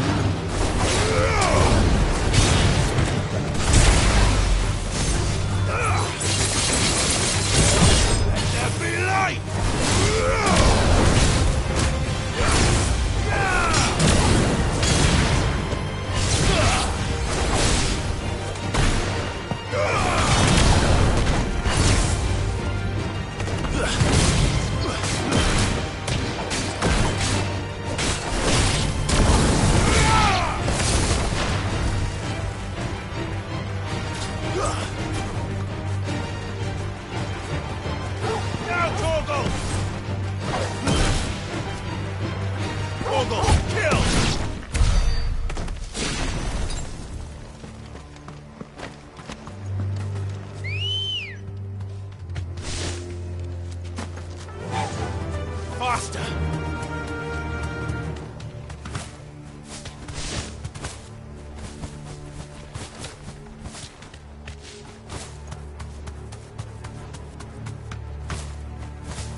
Thanks, Gal.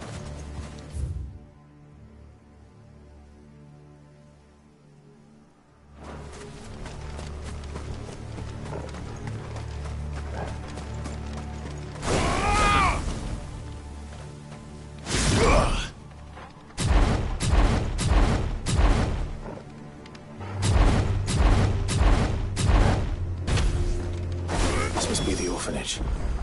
Hopefully the registry is still here.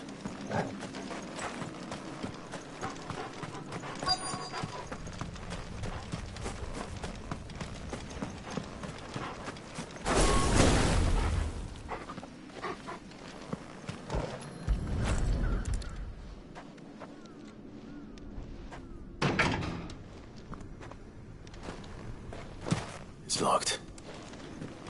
I should look around some more before I start breaking down doors.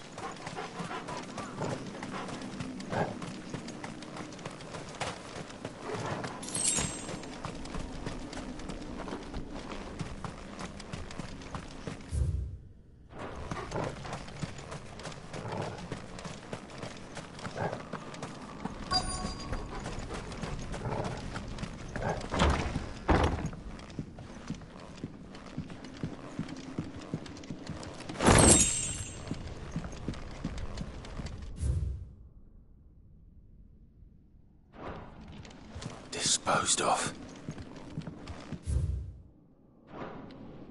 Conditioning. This is nothing short of torture. Herman wasn't exaggerating.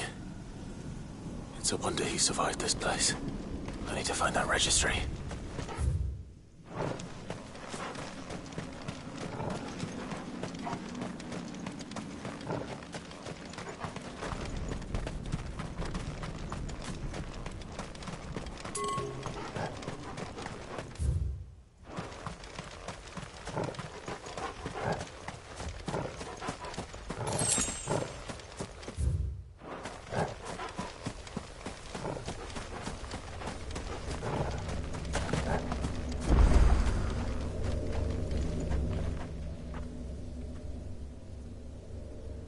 This one's awake.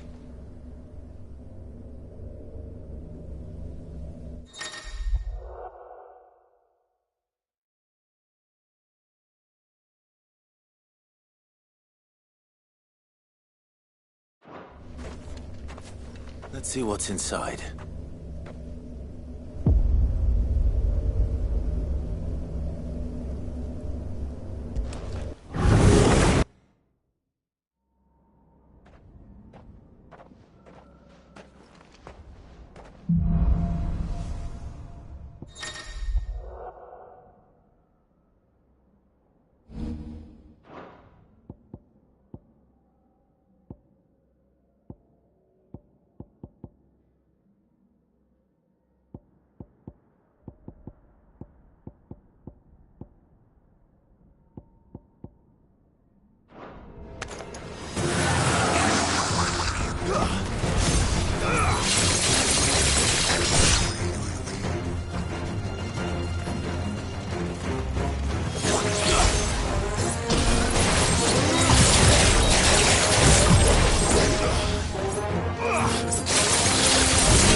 This reads like a suicide note.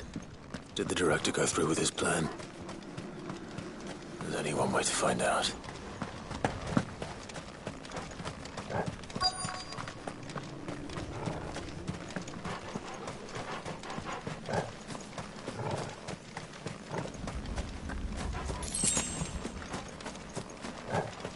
A forked white tree.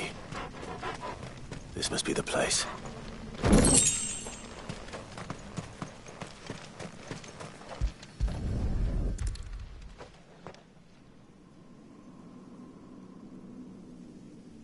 Could he really be buried here?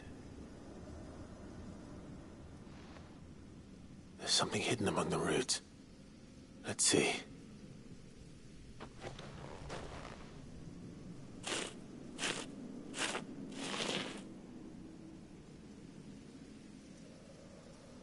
This must be the registry.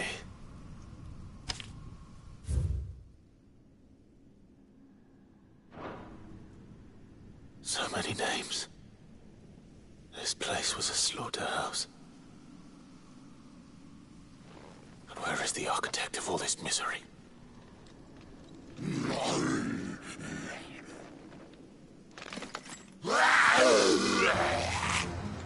It was only a matter of time, I suppose. This place is cursed.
I'm done here.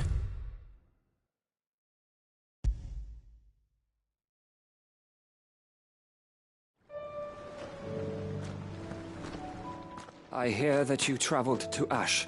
Cid, did you by any chance recover the names of my fallen friends? I did.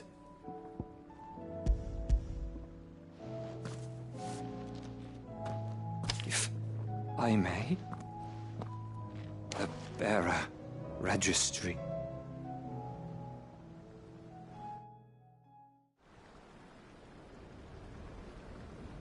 The director was a brutal man. He got no worse than he deserved. The registry was all I found beneath the tree. There was no sign of a body. Nor any record of what happened to the children after the orphanage closed. I pray that at least some of them survived. All their names are here. The ones we lost, my friends. My light in those dark times. I can still remember their faces. Like it was yesterday. Children who were taken from their bunks in the morning, never to return. No explanation ever offered. They'd be happy to know that you survived, Herman. But why did I make it out alive, when so many others died in that awful place? It's not your fault. And blaming yourself won't bring them back. Honor their memory. See that their names live on. That way, at least. They're never truly gone. Thank you. Cid, I'm going to write a book. An account of the horrors of Bad Bach, and the spirit of those its custodians sought to crush. All of Valisthea will know of our suffering, and in the name of those I lost. I will not let it happen again. Neither will I.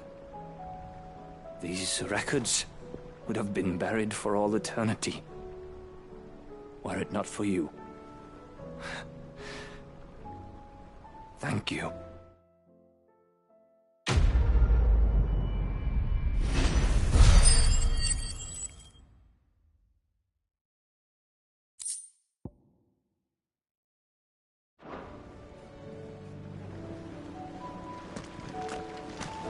Do you suppose it's magic keeping the thing afloat? What else could it be?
The High Card of Dominion's all but done for. That's what I heard. Then it's lucky we stayed here. Is that shouting I heard from the barracks?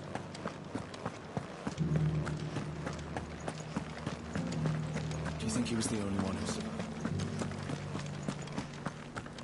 And you're just gonna fall into line? What else can I do?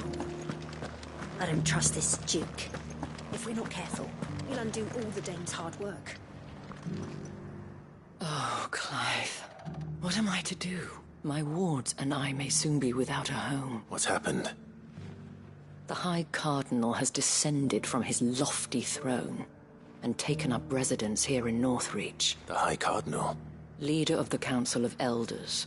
Second only to his Radiance at the head of the Imperial government. Not that any of those things still exist. Now he goes by his noble title, the Duke of Oriflamme. And what does he want with Northreach? He wants to transform it into a military stronghold, a foundation upon which to build a new Sambrec. He's already secured the support of the various army remnants, with promises that they shall be afforded the respect they deserve in his empire.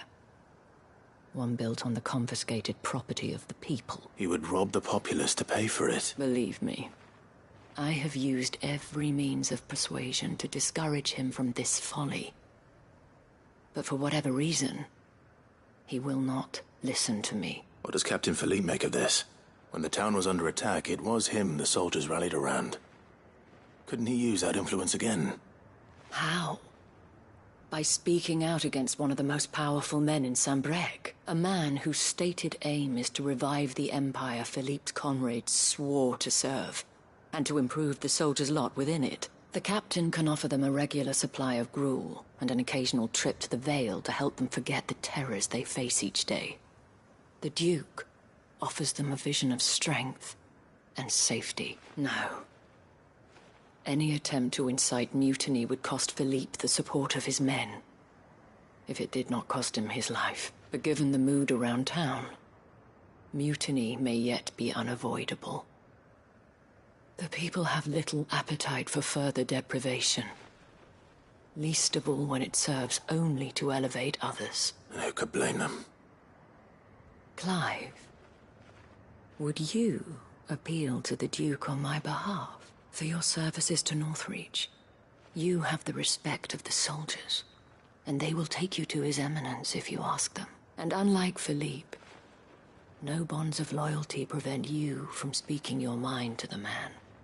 Well, will you try? You could hardly fare any worse than I did. I'll see what I can do. Thank you, Clive. Tell me then, where will I find this Duke of Oriflamme? In the garrison? Overseeing the troops. All right. Wish me luck.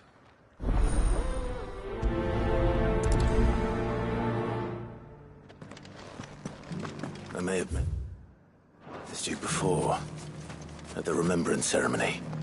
Let's hope I didn't make a strong impression.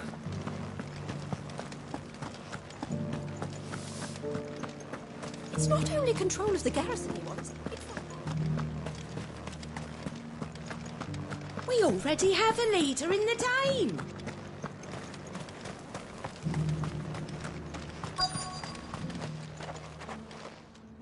Halt. Oh, sorry about that. You're the dame's man, aren't you? You got some business with the captain? No, actually. With the Duke. I was hoping I might be able to speak with him. We're under orders not to let any civilians pass, but you should be all right. His Eminence has heard all about you and your heroics. Wait here. I'll go and ask.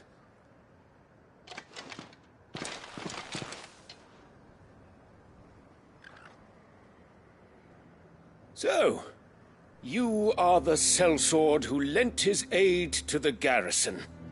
The Empire owes you a debt, and I shall see it repaid. But tell me, is it wealth that you seek, or favor? Neither, Your Eminence. I thought only to inquire about your plan to turn Northreach into a stronghold. Ah, I see. You are worried the expanded garrison will render your services redundant. Yet you needn't be. A proud fighting man like yourself shall always have a place here. Pride of place, in fact. For too long has the contribution of the noble soldier been under-reckoned. But no more. For it is they who shall see the Holy Empire rebuilt, beginning right here in Northreach. Why here, Your Eminence? The town has been fortunate enough to escape largely unscathed from the recent troubles.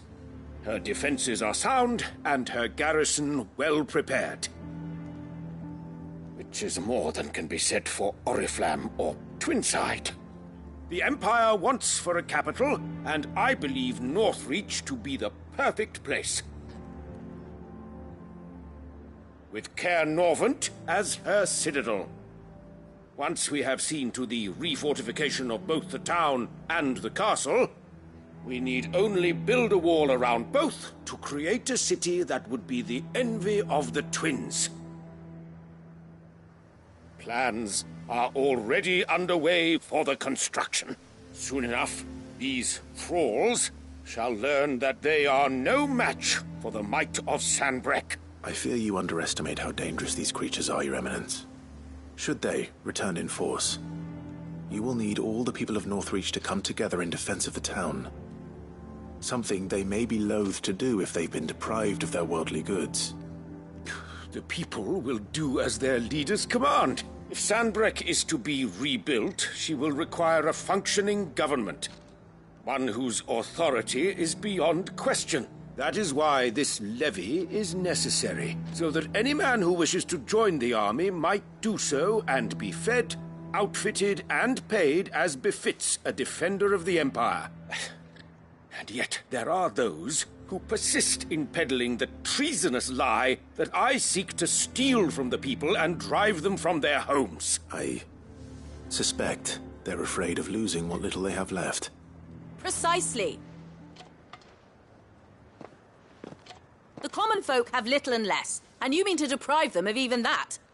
You would sow the seeds of your new empire in your own salted earth. Sabine, we have discussed this.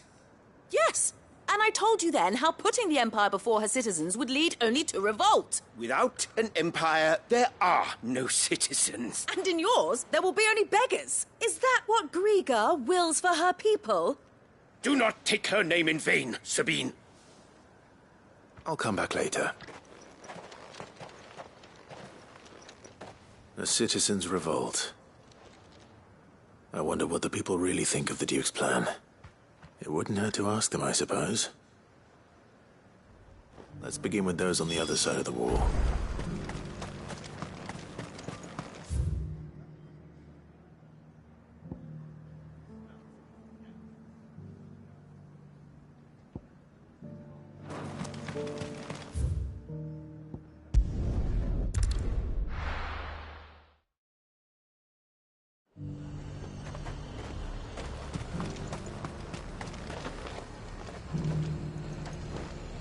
I've been hearing a lot of talk about a certain Duke. Nothing good, I'll wager. Going around acting like he owns the place, and with hardly a word to the dame. This is her town, not his. I take it you'd rather she was in charge. As far as I'm concerned, she still is. Just need his eminence to sod off back to Oriflamme.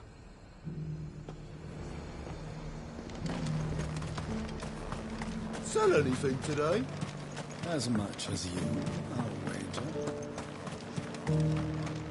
The garrison salvaged what they could from more, but that grain will last us through the winter, will it? A question, if you don't mind. What do you think of the Duke of Oriflamme? Don't get me started. You build a life for yourself somewhere, earning for some noble to turn up and tell you you've got to hand it all over to him. If he thinks his name and his chains give him the right to empty our purses, he's in for a rude awakening. We'll do whatever it takes to keep what's ours. Whatever it takes.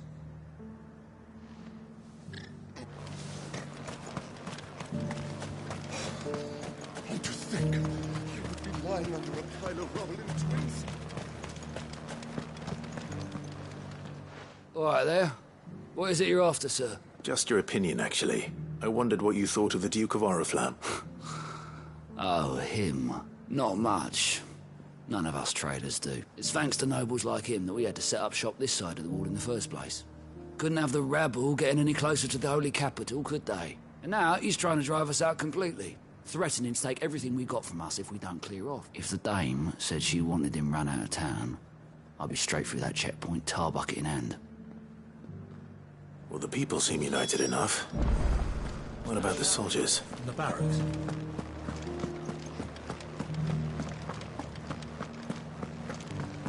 Do you think he was the only one who survived? And you're just gonna fall into line? What else can I do? Excuse me, do you have a moment? I wondered if you'd mind sharing your thoughts on the Duke of Oriflamme. Well, he's made a lot of enemies coming in the way he did. But I mean, look around us. You can see the state the realm's in. The traders might not like having the screws put on them, but if they volunteered a few more of their hard-earned gil before things got bad, maybe they wouldn't have to. I think the Duke's got a point when he says rebuilding the Empire's the best way of making sure we're all protected. And if that means people who don't know one end of a sword from another have to make way for those who do, well, that's just how it goes. It's not only control of the garrison we want. We already have a leader in the Dame.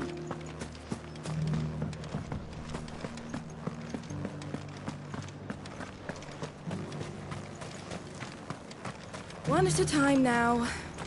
There's enough for everyone. You're the one who was talking to His Eminence. On the Dame's behalf, yes. I was trying to persuade him not to take the people's goodwill for granted, but it seems my words fell on deaf ears. What do you think of his plans? I'm a soldier, mate. He tells me what to do, not the other way round. Listen, I've got nothing but respect for the Dame, but I've got a family to look after. That's where my loyalties lie. Not with the town or the Empire, but with my wife and children. If the Duke can get us cement and the equipment we need to fight off those blue-skinned bastards, I don't care how he does it.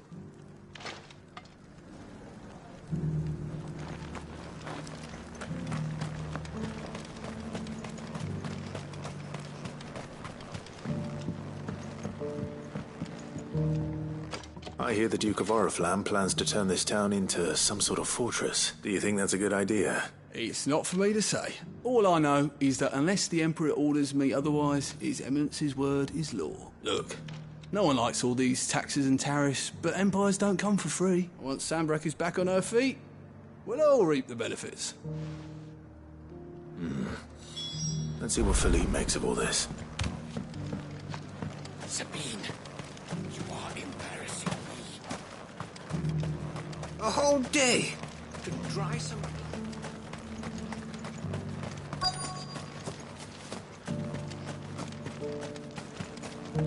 Welcome back.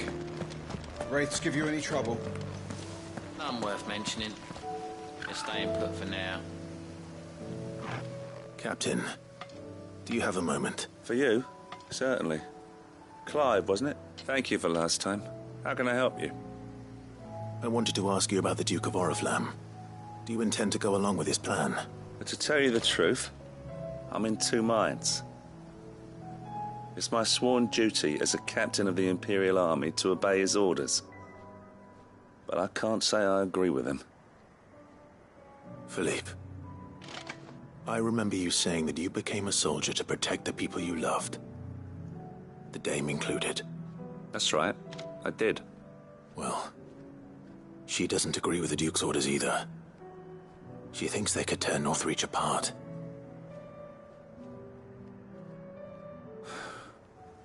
And she's probably right. Thank you, Clive. I know what I need to do now. Protecting the people I love is what matters. Doesn't matter how. Well, duty calls, so I better go. Thanks again.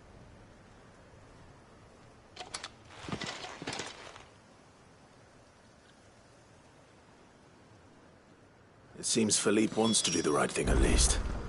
I expect Isabel will be pleased to hear that, if nothing else.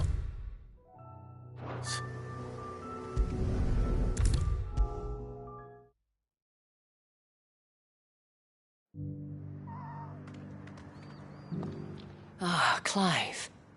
How did you... But...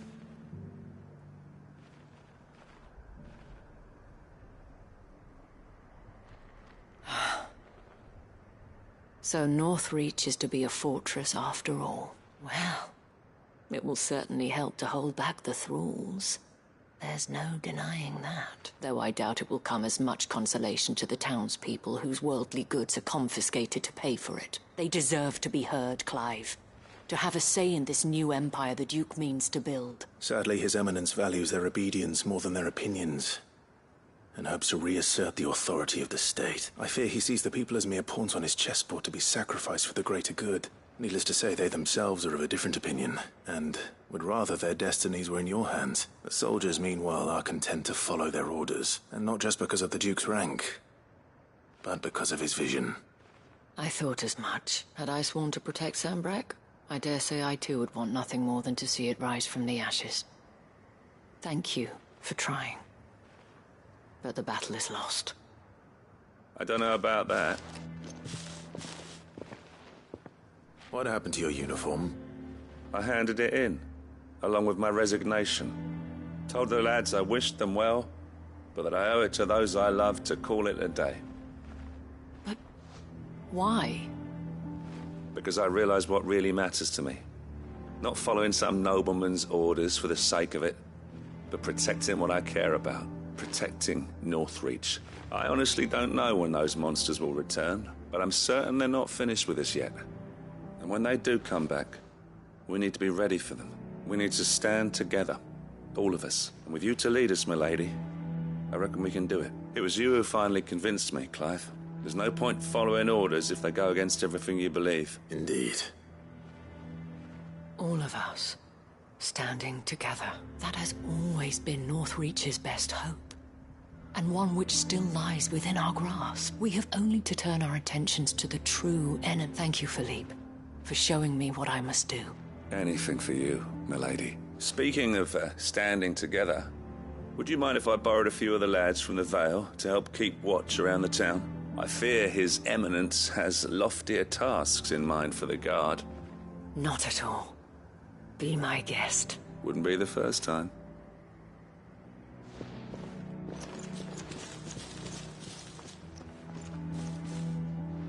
There may be hope for Northreach yet.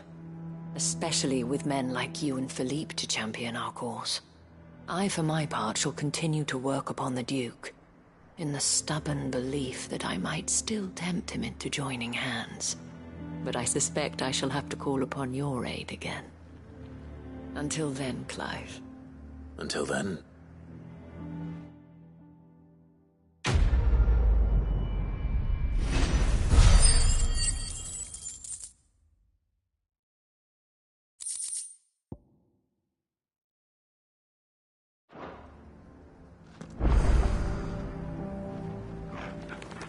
Do you have a moment, Clive? What is it? It's the Duke, unsurprisingly. His Eminence has assumed full control of the garrison and put every able-bodied man to work on the fortifications. The town was left all but unguarded, so Philippe was compelled to form a citizens' watch to fill the void. And though my dear boys have been characteristically willing to assist him in this, they want for bodies. So I was wondering if you would lend them your strength, that the people of Northreach might sleep easier, if only for a few nights. Of course. Whatever you need. Thank you, Clive. What would I do without you? Philippe told me he had men stationed at... Where can I find the mistress of this establishment? Here, my lady. To whom do I have the pleasure of speaking? My name is Sabine, and it is my displeasure to be the daughter of the Duke of Oriflamme, who I understand is causing you and your town no small amount of trouble. I wish to speak to you about what might be done. Very well. Let us speak. I trust you'll forgive me, Clive. Absolutely. Our conversation can wait. Please, proceed. As you know, my father is a most overbearing and supercilious man, and I join you in objecting to his every action. Indeed, I owe you my thanks for continuing to argue against his reckless plans. Yet I fear he is not one to be swayed by reason. No, he must be made to face the consequences of his actions. And who would make him do this? I would. Myself and several other like-minded individuals. Were you to join us, we would surely have the strength to drive him from Northreach for good. Does that not seem a trifle... drastic? Drastic action is precisely what is called for. Unless you are content to see your people downtrodden and dispossessed. My father would have it that citizens exist only to serve the Empire. That they should be forced to make every sacrifice to ensure her revival. But he is wrong. It is not the people who must serve the Empire, but the Empire who must serve her people. He's always been like this, scornful of the opinions of anyone he judged beneath him. But he cannot be allowed to ride roughshod over the common folk any longer. We must fight him, by all possible means. Fight him? No. My purpose is to quell the tension in Northreach, not to stoke it. Respectfully, my lady. Our only chance of saving this town depends upon every one of us uniting against our common enemy. Your father and his followers included. While I understand your frustrations, I cling to the hope that he may yet be won round. False hope, I assure you. But I see that your mind is made up. I shall bother you no longer. If you will extend me the same courtesy, I bid you good day. She certainly has spirit. Indeed. But unfortunately for us, that spirit is only likely to harden the Duke's resolve, which may be enough to seal the fate of this town. Not that she cares. This is all about her and her father. Families. I'm sorry, where were we? Ah, yes. I was about to tell you of Philippe's plans for the town watch, but perhaps it's better that you heard them from him. I believe he's in the market, if you'd be so kind as to seek him out. Right away. It's just a pity I cannot join you. I'd like to see the two of you in action together.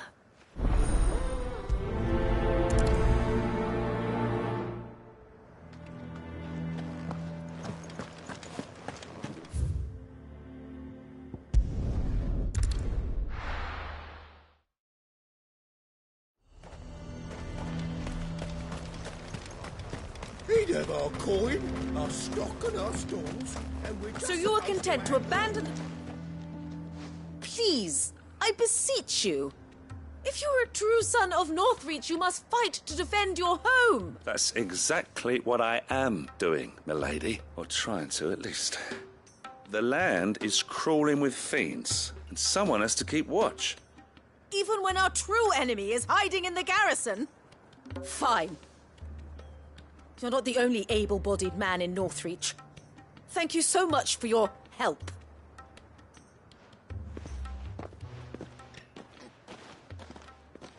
She cornered you too, then?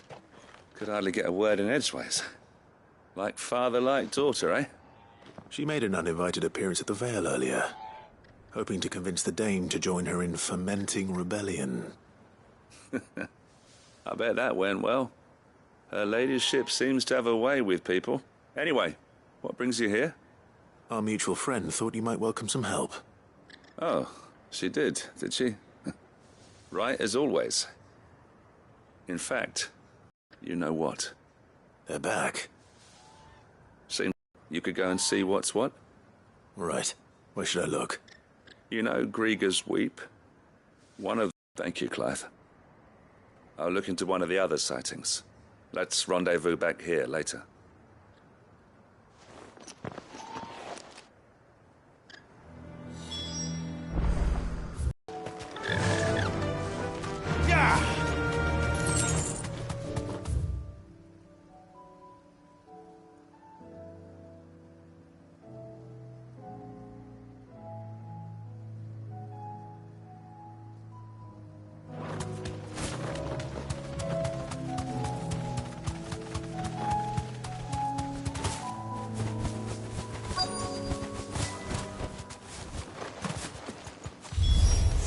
Damn it. The reports were true. I need to stop them before they get to the...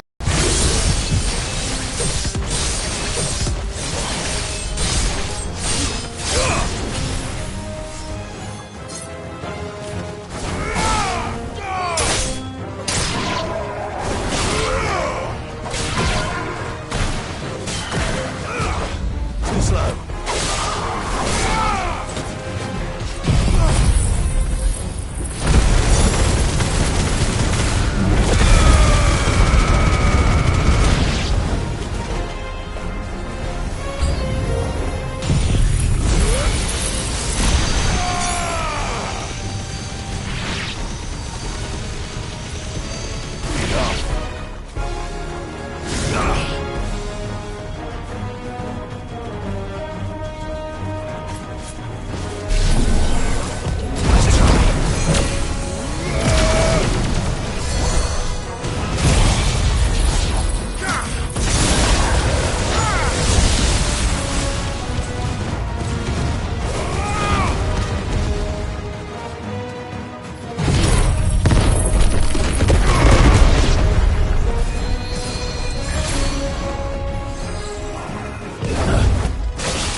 Call that a test, Ultima? Clive, it's me. Are you all right? I am. But it seems the reports were true. The thralls have returned. I dispatched the few that I found, though. Well, that's something, I suppose. But what were they doing south of town? They all came from the north last time. We might be able to fend off an attack from one side or the other. But from both? Do you have eyes in the north? Some. I should probably go and have a look, though, just to be sure. You head back to Northreach. I want you there just in case war breaks out while I'm away. What do you mean? Her ladyship's been busy working her magic on the townspeople, stirring up ill feeling towards her father. But she'll have her marching on the barracks if we're not careful. What? This is exactly what the Dane was afraid of. I'll do what I can to calm things down. Be careful out there, all right? Don't worry, I'm not like you. One sniff of those things and I'm running back to town screaming blue murder.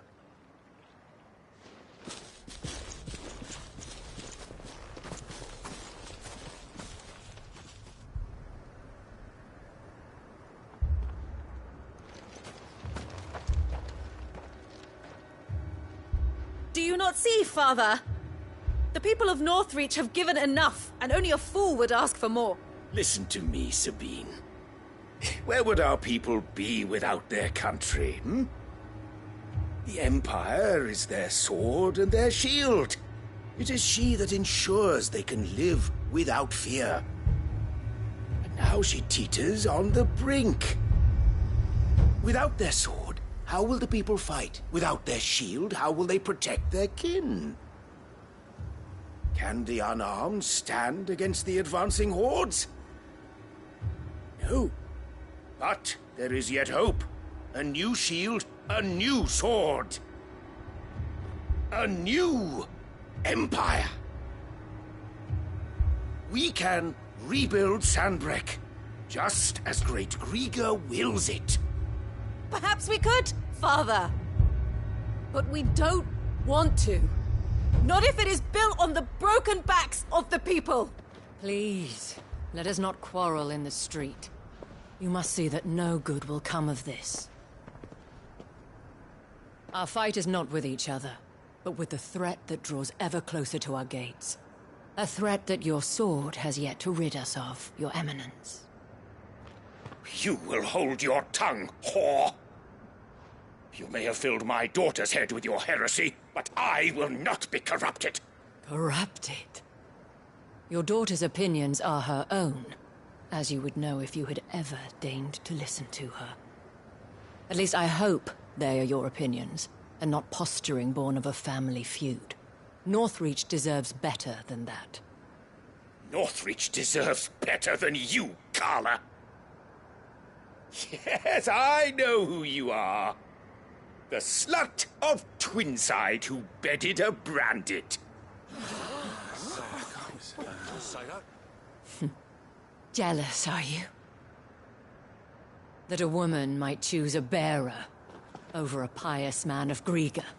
Clive! I met a swarm of thralls coming south from Oriflamme. Hundreds of them. Too many to count. No. Work on the fortifications has scarcely begun. We will retreat to Caer Norvent and there make our stand. Did you hear me? That was an order! While this is but a heartfelt plea, let us make our stand here and protect our homes. Protect those that we love. Together, for Northreach!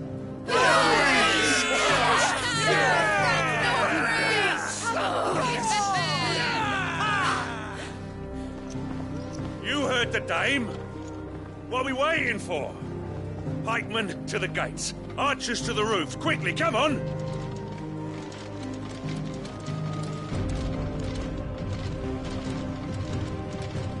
But she is but a common... whore, yes. And we'd follow her to the gates of hell.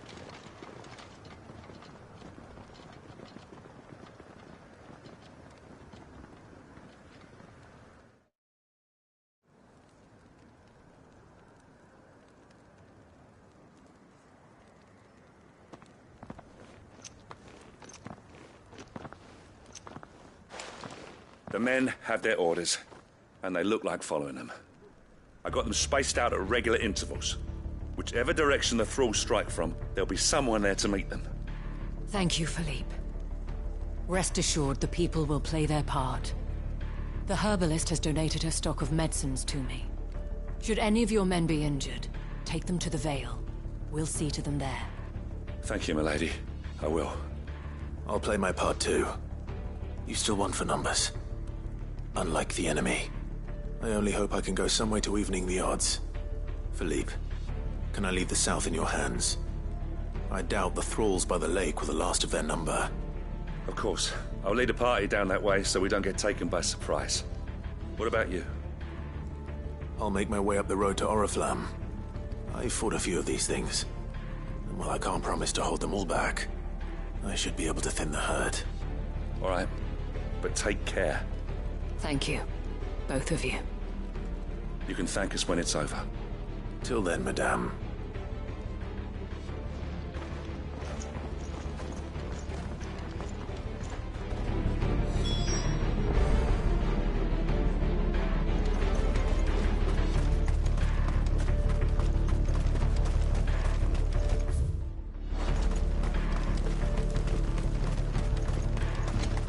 I want steel in the hand.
Woman willing.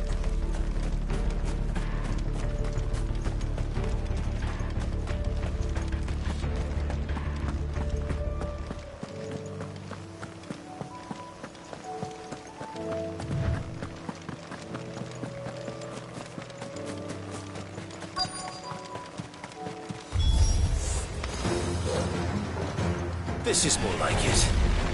Come on! Test me!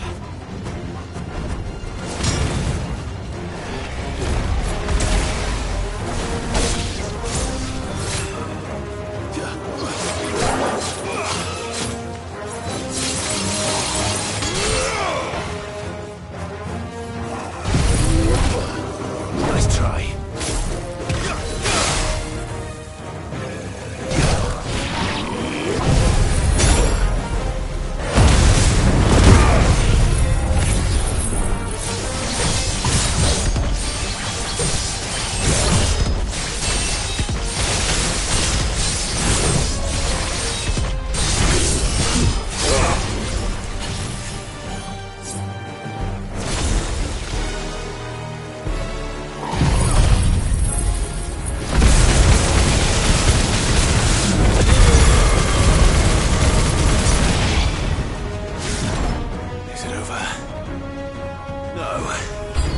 It's only just begun.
That looks to be the last of them. I wonder how the others fared. Better hurry back to town. Come on, Torgal.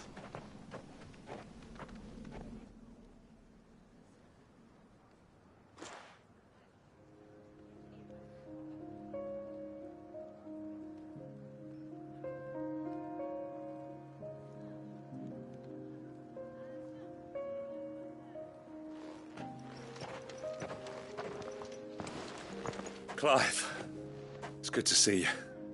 And you. The road to Oriflamme is clear. How did you and your men fare? Well, we ended up fighting for our lives down by the lake. Took a few nicks, but nothing the girls of the Vale can't put right. Glad to hear it. Well, it seems we've survived. For the time being, at least. I thank you both for answering the call. You were right. And I was wrong.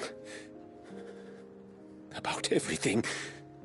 I had thought that the only way to unite the people was under the banner of Empire. That without a strong hand to guide them, they would drift apart. To be borne hither and yon by the eddying currents of fate. But you brought them together. Not by force, nor by the exercise of goddess-given authority, but by simply being one of them. By knowing what they feel, because you feel it yourself. Our purpose was ever the same, Your Eminence. You were merely distracted by a loftier vision of empire and glory, while our eyes beheld matters closer to home. You have the right of it again. As did you, Sabine. His radiance said it himself. Sanbreque is naught without her citizens. I forgot that. And I am sorry. I'm sorry too, Father. I should never have taken things so far. I only wanted you to understand how the people felt. How I felt. But my anger got the better of me. Do not blame yourself, my dear. This was my doing. I should have listened to you. To all of you. Your Eminence, your Ladyship, I do not doubt that you came here with the best of intentions. But I believe the same could be said of us all. We all want safety, security, prosperity. Not just for Northreach, but for the entire realm. And we may yet achieve it. If only we work together. Will you join us in this? Yes. We shall. Thank you, Your Eminence. Now that that is settled, I must go and see to the wounded. The Vale's doors are always open to any soldier in need of relief. And today there are more than ever before.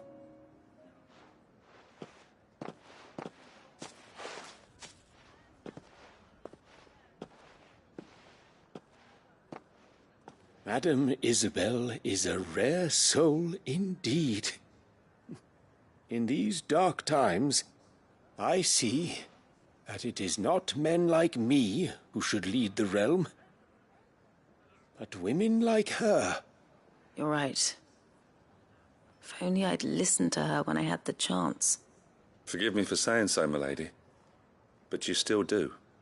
The dame said it herself. We can turn things around. We just have to work together. And that goes for you, too. You're one of us now. One of you? Well said, Captain. Let this be a new beginning. Not only for Sanbreque, but for us.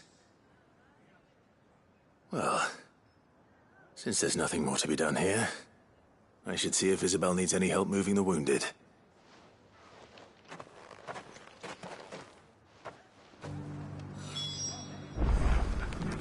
Can we get you anything?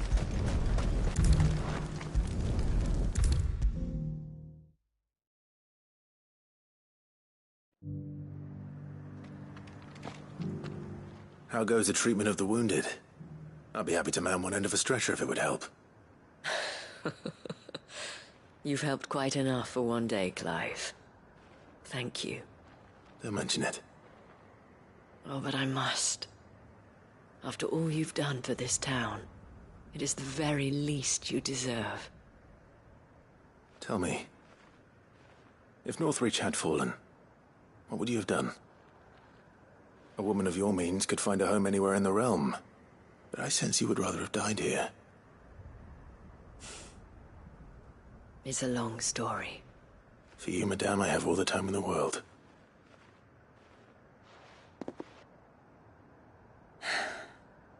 Very well. Long ago, I had a life in the Crystalline Dominion. I was Carla then, courtesan to the nobility. So sought after was I that it was only they who could afford my time. Alas, those halcyon days were not to last. For naive as I was, I fell in love with a bearer. He was my master's guard, the gentlest man I have ever known. After they discovered us together, he was whipped bloody and forbidden from ever looking at me again. And so we fled. Not that we had anywhere to flee to. We wandered, aimless and starving, half dreading, half praying that the next day would be our last. Until we found ourselves here, in Northreach. It was the Vale that took us in, that fed us, clothed us, and healed our hurts. Those that could be healed, at least. My love was already too far gone. He passed away. He did. Not long after we arrived. But at least we were able to share a few moments of peace before the end. It was the greatest gift I have ever received. But the generosity of this town and her people did not end there. The men and women of the Vale supported me through my grief. Shared in it, though I was still a stranger to them. They treated me like a sister. And so I swore that I would always do the same. That I would return the kindness that Northreach showed me. That I would repay my debt to the Vale.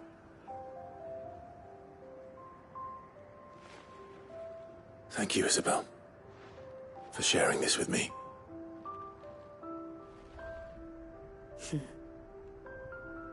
You're a lot like him, you know. Perhaps that is why I have such a soft spot for you. Never stop fighting, Clive. And I shan't either. I know that it will not be easy to keep Northreach together. But our efforts will be rewarded. Just look at us now. The people, the soldiers, even the Duke of Oriflamme and his daughter. All united in defense of this town that we have come to call our home. And what of you? Can we count on your support too? Always.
You all right, boy?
Ready, go?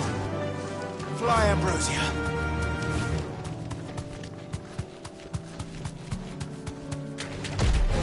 Mistakes. Thanks, girl.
Good girl.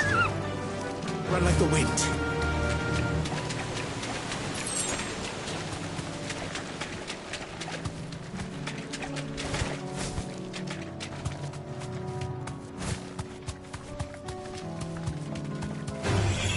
All right. Be safe.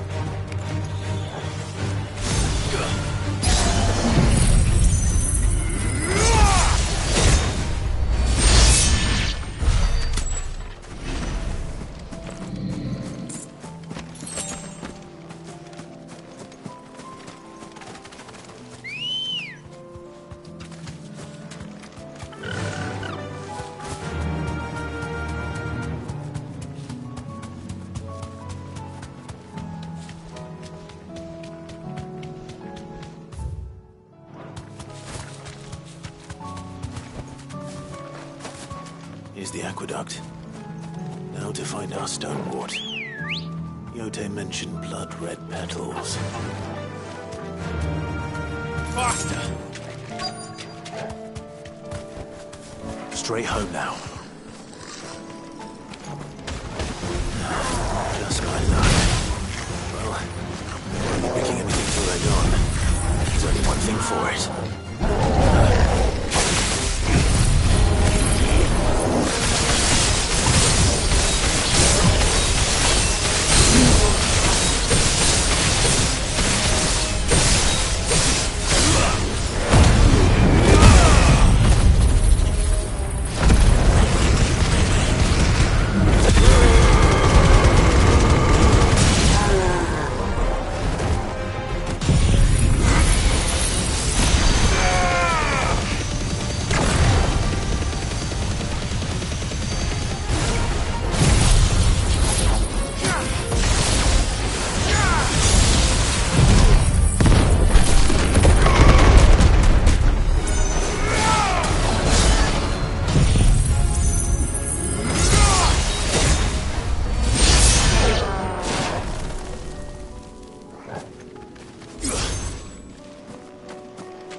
Here it is. Better collect as much as I can before reinforcements arrive. All right. That should do it. Let's get these back to Yote.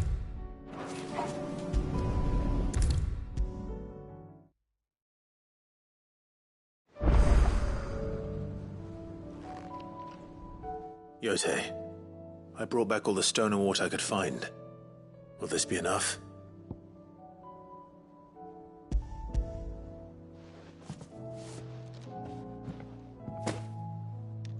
Yes, my lord. Thank you.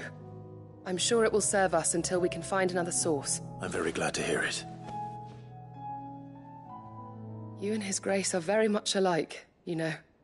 You think only of how you might help others, and never of the danger to yourselves. No more than you have minding my brother. You've risked a lot for him, and I thank you for it. I am honored that you should say so. But I beg you, my lord, do not give too much of yourself for the sake of others.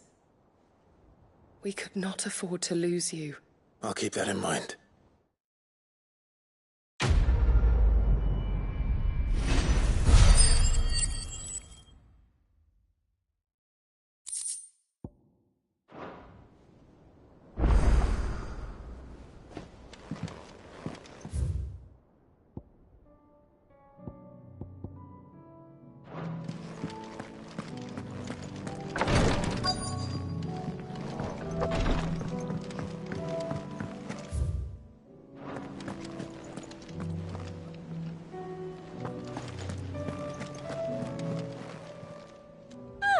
I wasn't expecting you back so soon. Is everything we've received and everything promised? You earned this. All done? Clive. Here you go.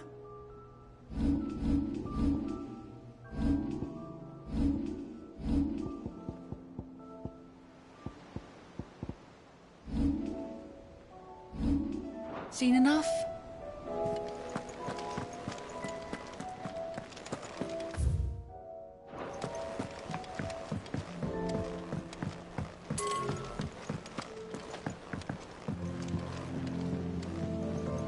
Do you have a moment, Sid? A team of Cursebreakers has gone missing near Northreach. Which team? Coles. They were sent to liberate a carriage of bearers before they could be smuggled to market. They were moving in for their assault when the carriage was attacked by goblins. A Cursebreaker managed to release a Stolas amid the confusion, but... this was days ago. They should be back by now, but I've heard nothing from any of them. I can't help but worry that... They know the work is dangerous. But I'm sure they're fine. But what if I've got them all killed? Before they go out, I always remind them why we're doing this. What they escaped and what we're freeing people from, but I never really thought how my words might affect them. What risks they might take because of the things I've said. I'll go and find them. We'll both rest easier knowing they're safe. Thank you, Sid. And I'm sorry to trouble you with this. The plan was to intercept the slaver somewhere in the Dragon's Eyrie. I can't tell you much more than that, I'm afraid. That should be enough to go on. If they were there, Torgal will track them down.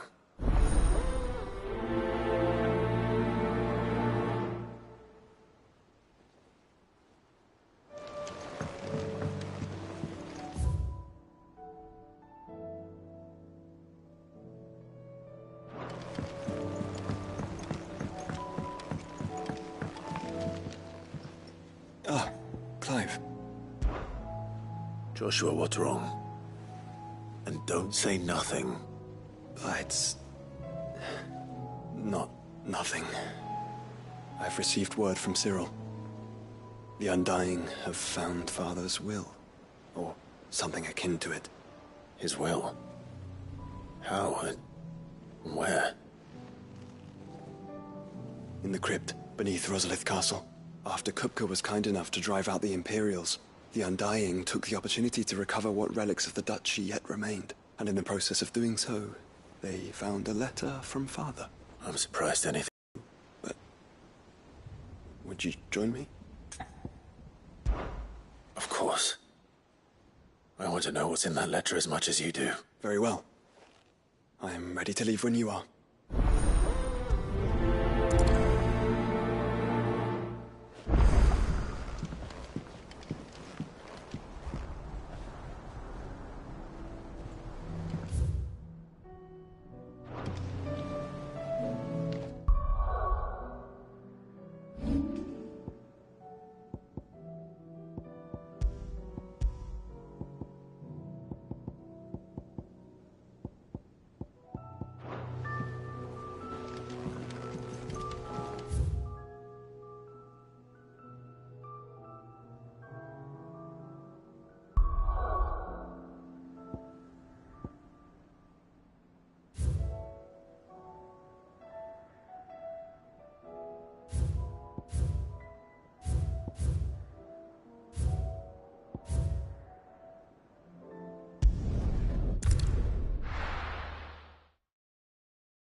Opportunity beckons. Are you buying or selling?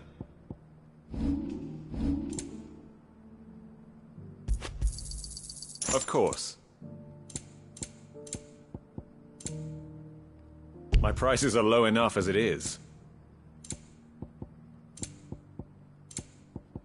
Take care.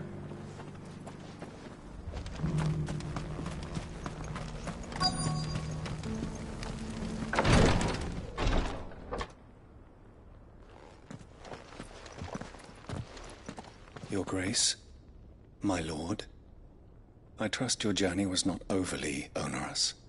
Cyril, you found a letter from Father? Yes, I have it here.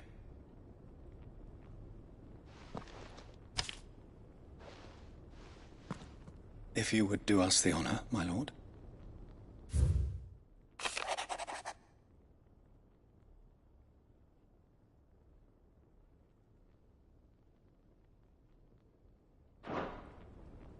An inheritance.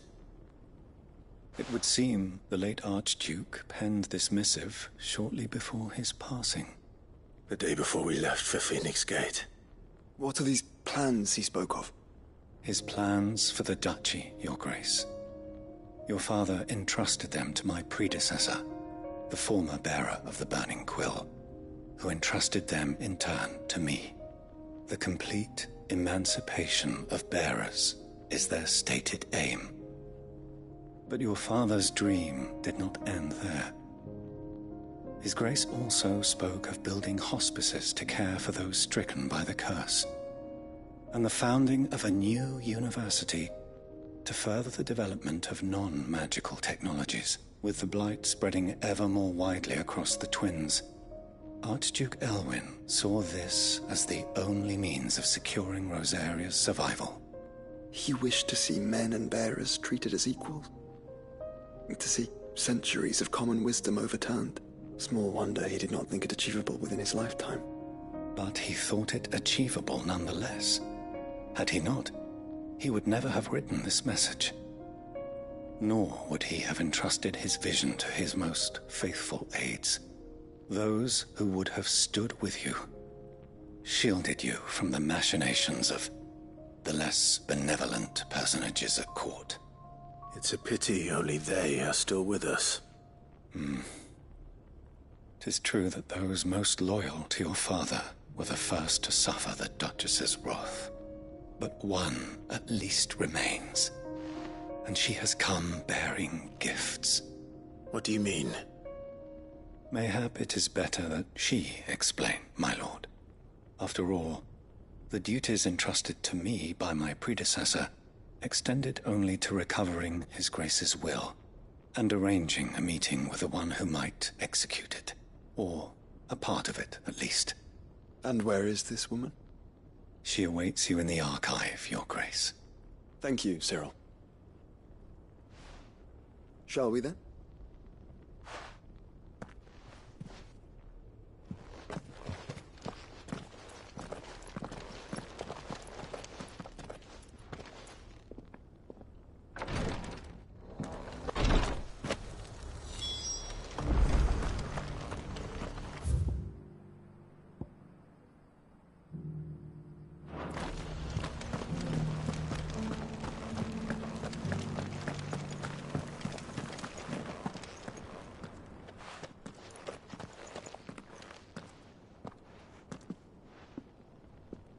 My lord, Your Grace.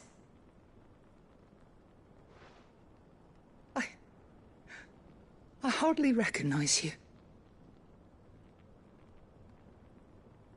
I am Goditha, retainer of House Rosfield, loyal servant to the Phoenix and his shields. Your father, the Archduke Elwyn, entrusted me with the delivery of a gift. I only hope you can forgive my tardiness in bringing it to you. Lift up your head, Lady Goditha. You have our gratitude for your service to our house and to our father. I merely did my duty, as any proud Rosarian would. My lady, perhaps you could explain a little more? What exactly is the gift you bring? As I'm sure you know, it has long been the custom for the children of House Rosfield to be presented with certain keepsakes upon their coming of age. Indeed it has. Our father often spoke of the day when our turn would come.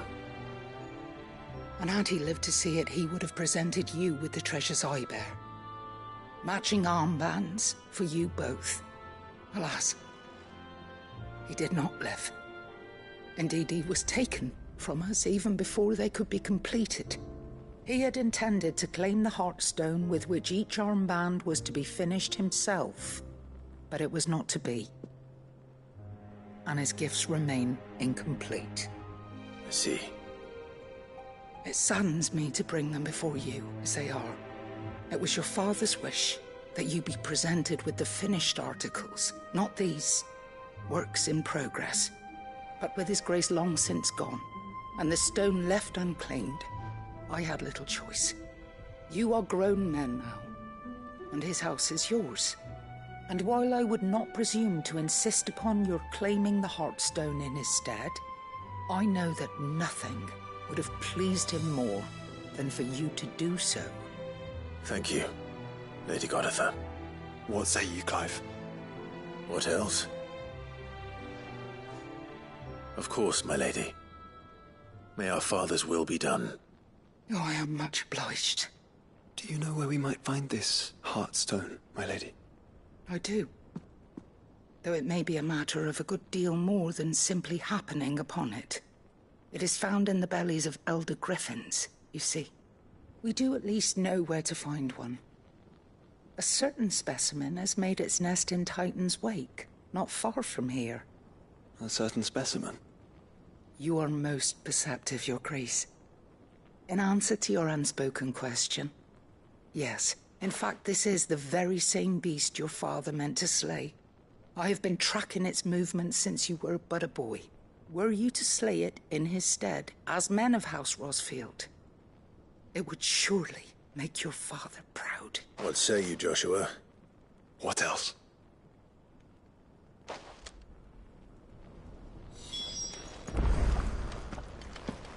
Titan's Wake is to the south of here. But we must not be hasty.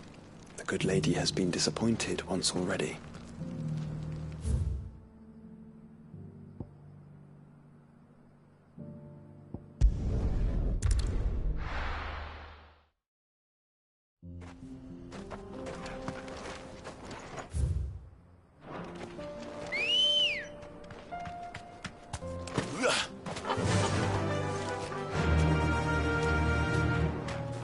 Fly, Ambrosia!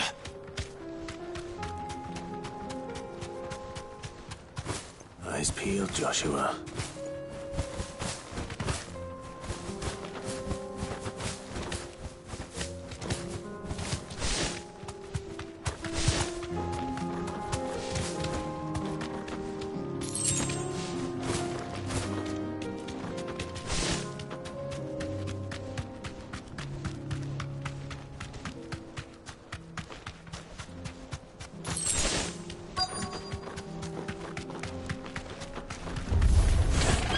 There it is.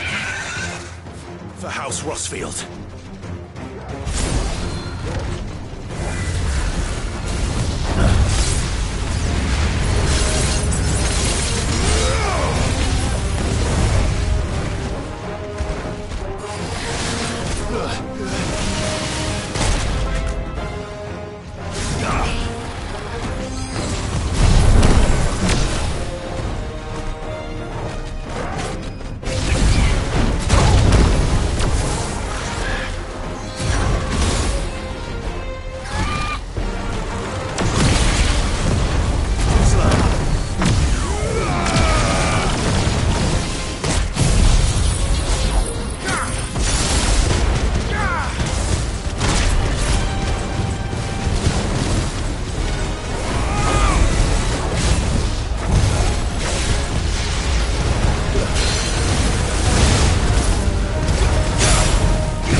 Is this the Heartstone?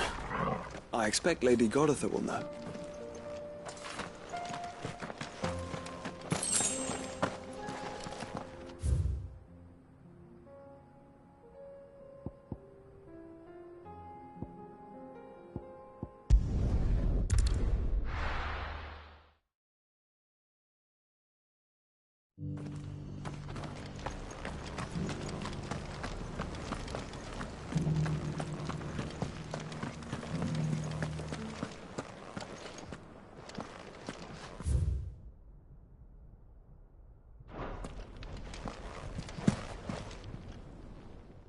Thank the Founder you were safe. The Griffin is slain then? and the Heartstone claimed.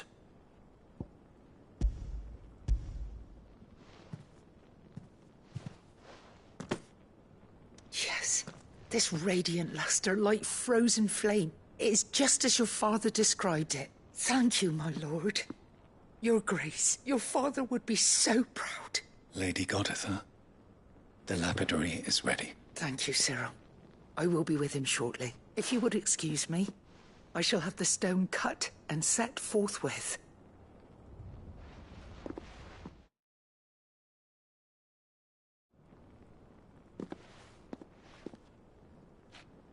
The armbands are complete. Pray, take them. They are yours, after all. Heartstone is harder and more enduring than garnet, or even ruby. It symbolizes unwavering will and devotion. And the graven vines encircling the stone represent the unbreakable bonds between you. It's a message. Father knew we had enemies both inside and outside the duchy. Enemies who would thwart his vision. Only with unwavering devotion would it ever be realized. And only if we stood together, as Phoenix and Shield, as brothers in arms. Only then might those enemies be overcome. Indeed. His Grace knew the enormity of the task he would entrust to you, his heirs. But this was more than just a message. It was a promise. That he would always be with you. Thank you, Lady Goditha, for remaining the steadfast custodian of our father's will. Forgive me, my lady, but there is something I don't quite understand. The Undying told me that after Father died, Mother claimed all of the ducal treasures for her own. Even if the armbands were incomplete, she would surely not have overlooked them. So, how were you able to keep them from her? Because I was the keeper of the vault. Though I was but a lowly servant, your father spoke to me of his intentions for the bands, of the deep love he had for both of you, and his hopes for your future. In the days before the disaster at Phoenix Gate, I discovered that the Duchess had ordered her jewelry be sent away from the castle. It was then that I knew she meant to betray us. I tried to warn your father, but it was too late. When word of the fire reached Rosalith, I knew my time was short. So I took up the armbands and I fled into the night. And thank the Founder you did. Yet my duty to your father was incomplete. Not knowing what else to do, I followed the Griffin, thinking I might claim the Heartstone on its passing. And so my pursuit continued, until Lord Cyril appeared before me. He informed me that His Grace's will had been recovered, and that his sons were alive and well. Lady Goditha, on behalf of my father and all the people of Rosaria, I thank you for your loyal service. As do I. Thank you, my lord. Your Grace, for coming back to us, for giving my service meaning.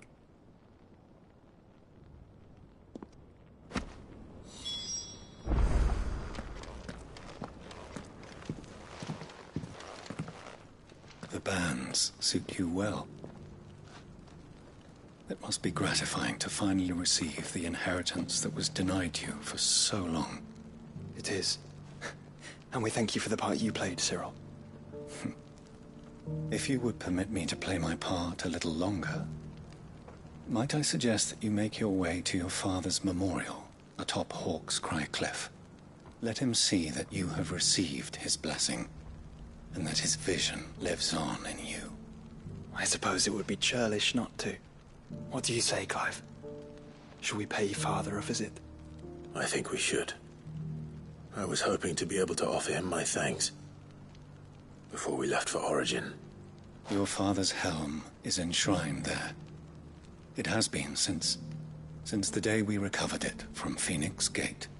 I prithee claim it, for it too is a part of your inheritance, and I do not doubt that your father would prefer it in your hands than perched upon some lonely rock.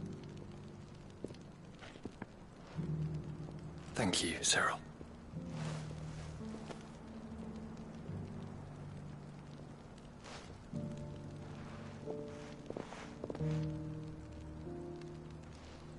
Come on, Clive. He's waiting.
unwavering will and an unbreakable bond. Do you really think we're strong enough? To save the world? Of course. We've overcome Father's political enemies. That I'm less certain. Especially knowing what we know now. What Mother was truly capable of. But perhaps these bands would have helped. Knowing he was with us would have made all the difference.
Let's go. Faster!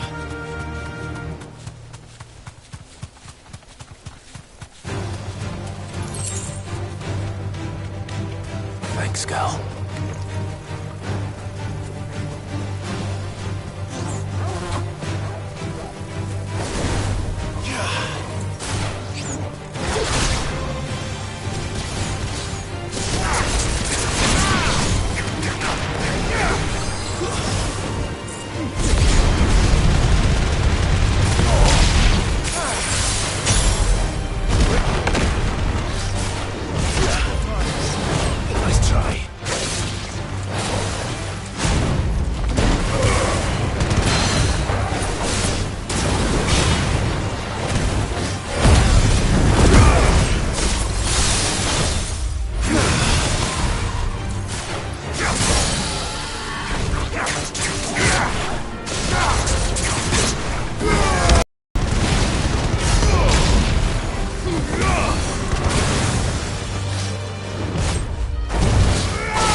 It's just back there.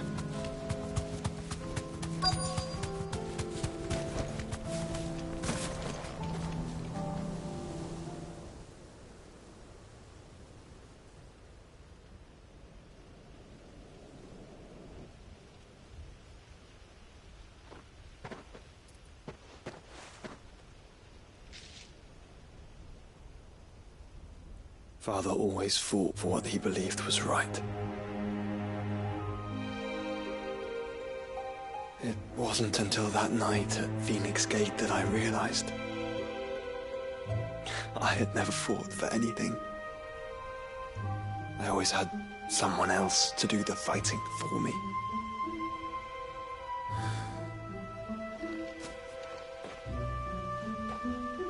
No matter how fate conspired against him, he never lost heart, never looked back, never stopped fighting.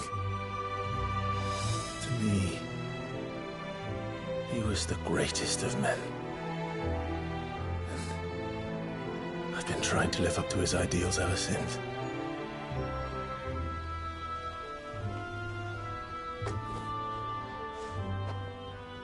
We all have, Clive. We all have. And we'll keep trying. Because that's what he would have wanted.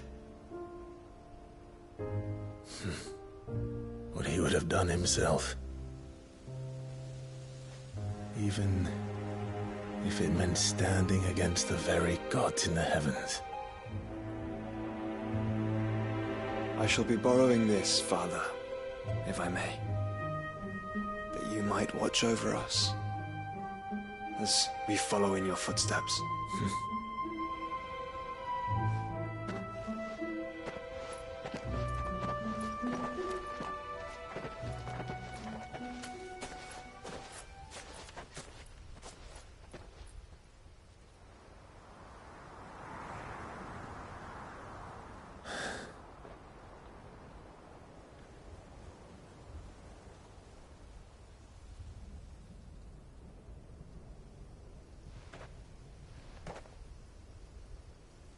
We won't lay you down.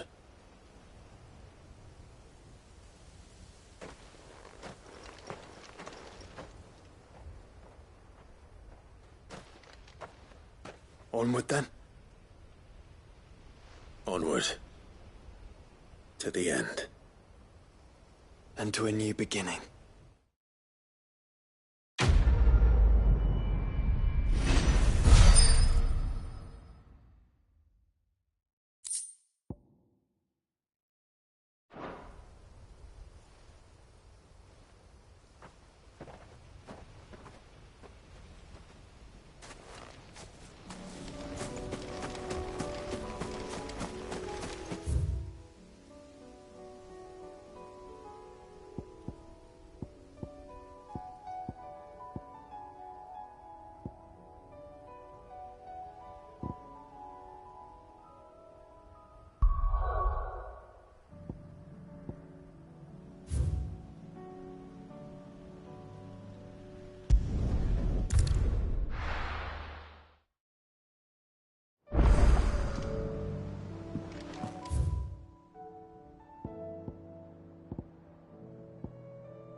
Something tells me this is no mere adventure story.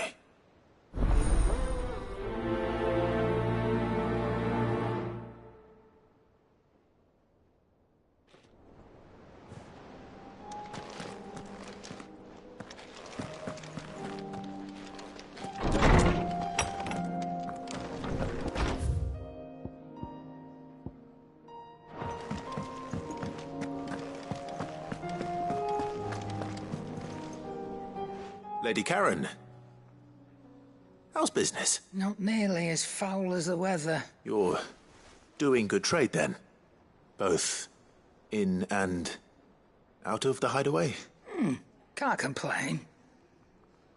Wait, what exactly are you getting at? Not once in 5 long years do you pay my affairs half a care. But here you are today, raking me over the coals like a bloody popoto. Just asking. Out of interest. All right. I'm here because I was told that certain rumors have been circulating. About you selling weapons to brigands. Oh, are you? And who was it who knows me so well as to tell tales of my evil exploits? I didn't exactly hear firsthand. All I know is that someone in Dalimil has been spreading word to that effect. And what? You believe it? You think I'm profiting off the blood of innocents, do you? Look, I've done things I'm not proud of. Might be there were a time when I turned a blind eye to the wretchedness of the world so I could line my pocket. But that woman is no more. And you'd know that if you'd ever paid the slightest bit of notice. You're right, Lady Karen. I apologize. It was wrong of me to doubt you. No, it was. No. I reckon you've got better things to do than pointing your do-gooding finger at a poor old woman. Of course. Good day.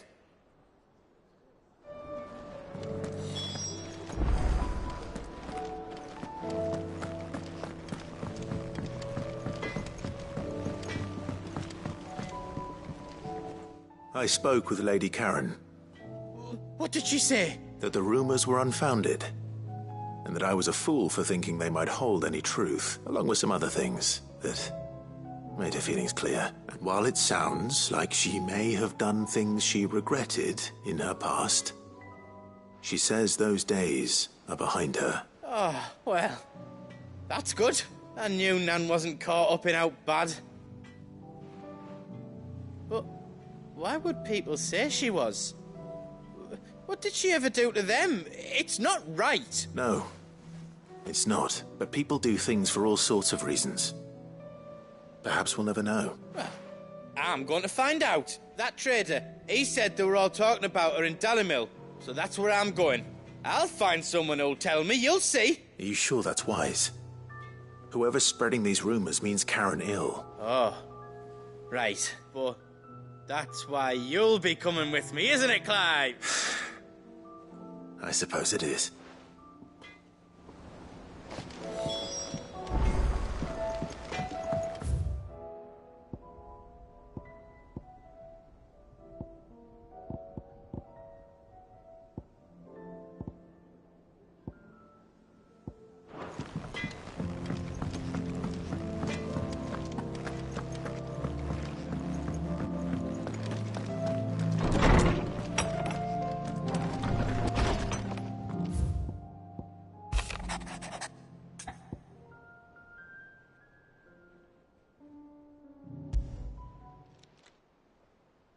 If Joshua's worried about Jill, I should go and speak with him.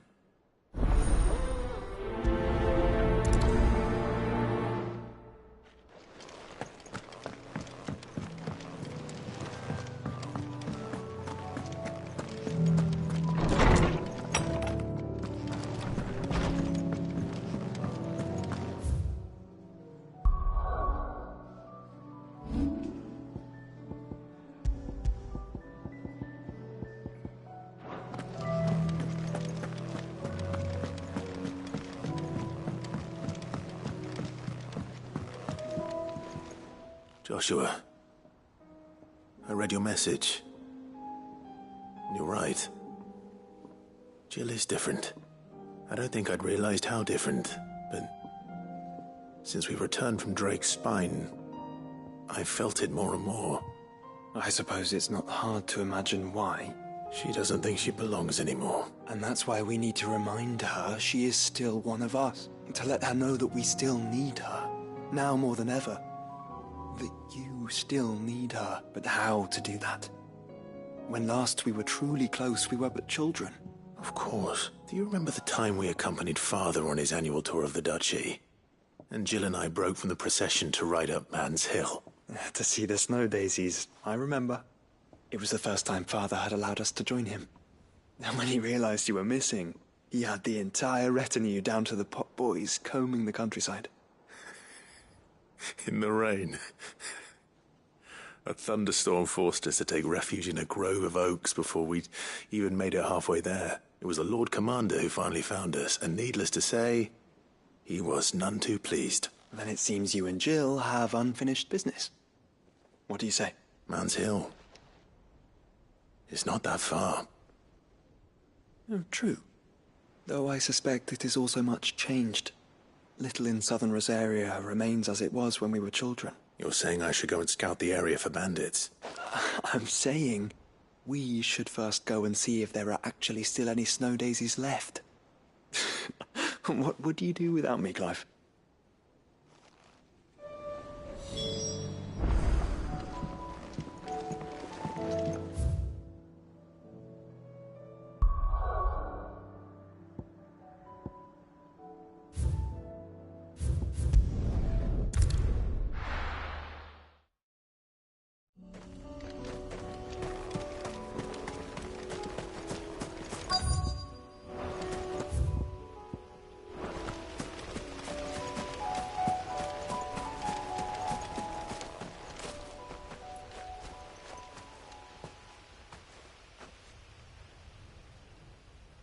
This is the place, but...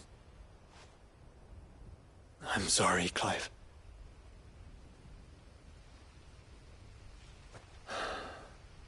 There's nowhere been spared. What do we do now? We keep looking. Man's Hill cannot be the only place where snow daisies grow. Perhaps, but... it's the only place I know of. Knew of. Then why not ask someone who might know of another? Someone at the backyard? To the hideaway, then.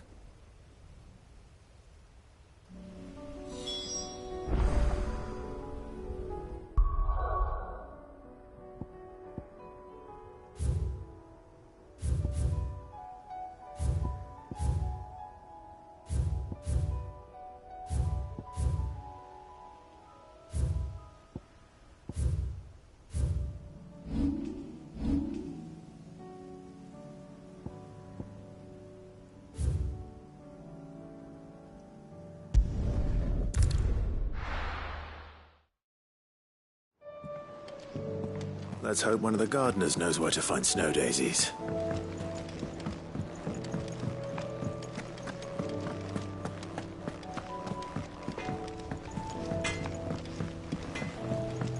Say what you will. Lady Karen is here.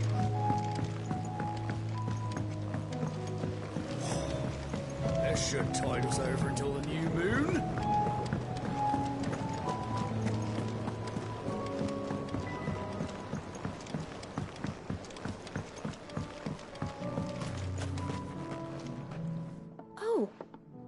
What brings you down from the heavens, Sid? I need your advice. Joshua and I are looking for a place where snow daisies grow. Preferably in abundance. Snow daisies. Then you'll want somewhere not too hot and not too cold. And where the winds are strong enough to carry the seeds. I reckon Man's Hill would be a good place to start. There in the Royal Meadows, perhaps? Both have similar climbs and the right elevation. If the Blight hasn't claimed them yet. Right. Thank you. Did you learn where we might find our flowers? The gardener here mentioned the Royal Meadows in Sanbreque. Ah, the fields beyond Northreach. Well, if that's the case, then Yote was right. I recalled that she kept the record of our travels, you see. So I asked her if she'd perhaps noted anywhere that snow daisies grew, and she mentioned Oilafeist Bay. Whose shores border the meadows. Off we go, then.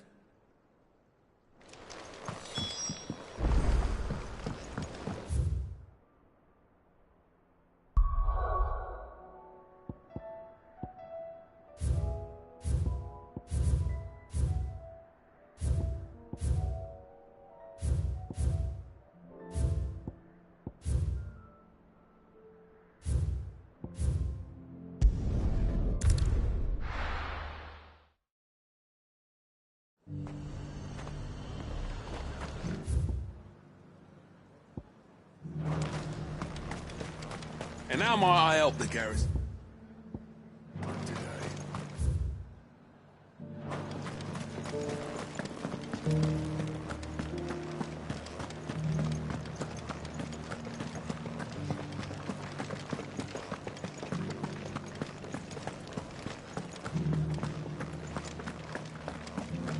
Ambrosia won't help me here.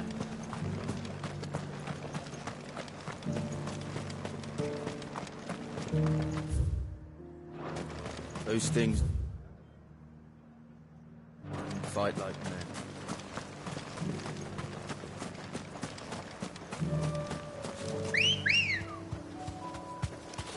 Good girl. Fly, Ambrosia. Have care. Be safe.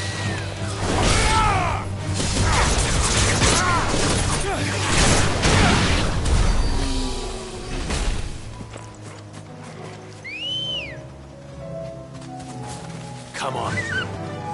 Run like the wind. The meadows are vast. Where do we even start? Yote mentioned the coastline. We can start there.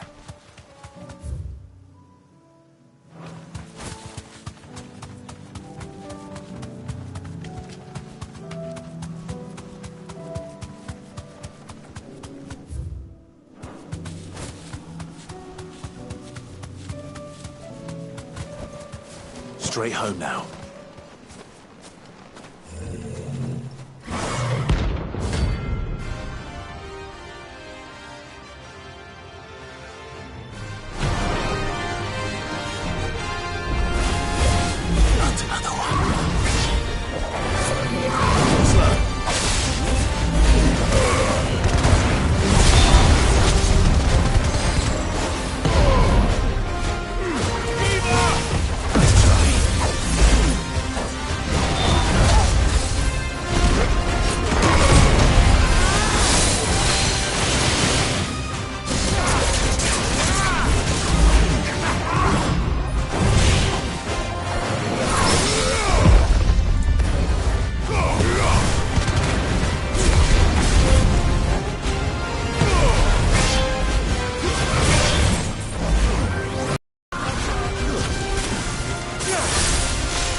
I needed that.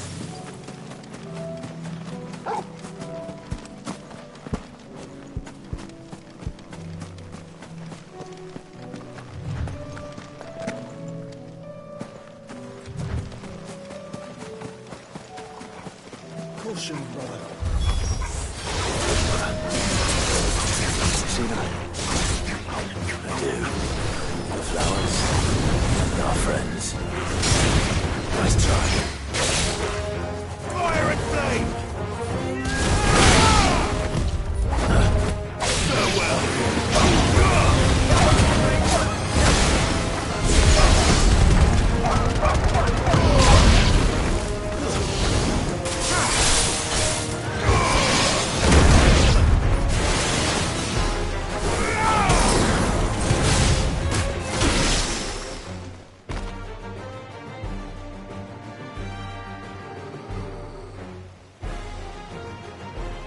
What do you see, boy?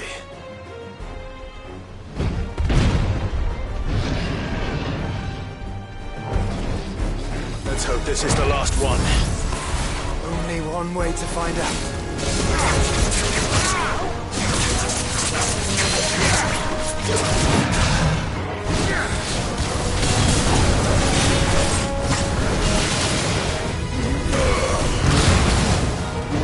Too slow.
That was harder than I expected.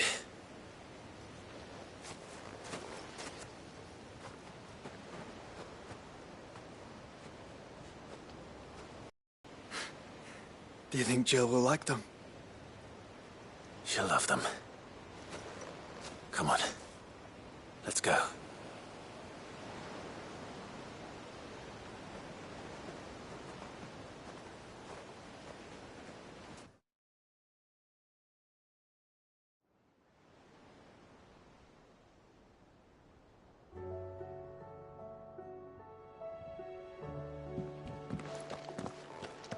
It appears my work is done. The rest, as they say, is up to you. Well, you and the skies. We wouldn't want another thunderstorm now, would we?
Jill, there's something I'd like to show you.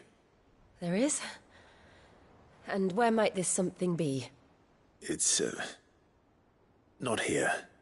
Now, I know this is sudden, but how would you fancy a trip to Oriflamme?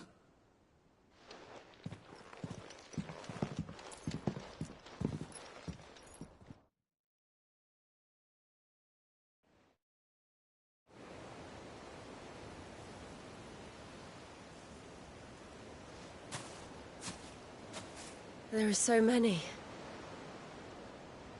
This is what you wanted to show me.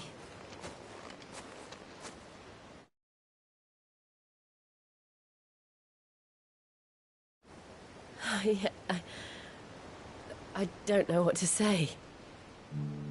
You don't need to say anything. The smile on your face is enough. We've been worried about you, Joshua and I.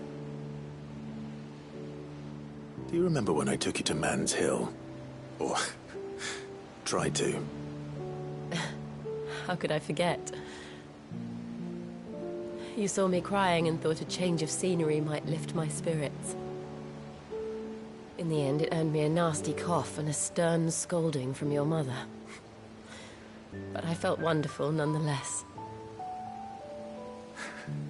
I'm sorry.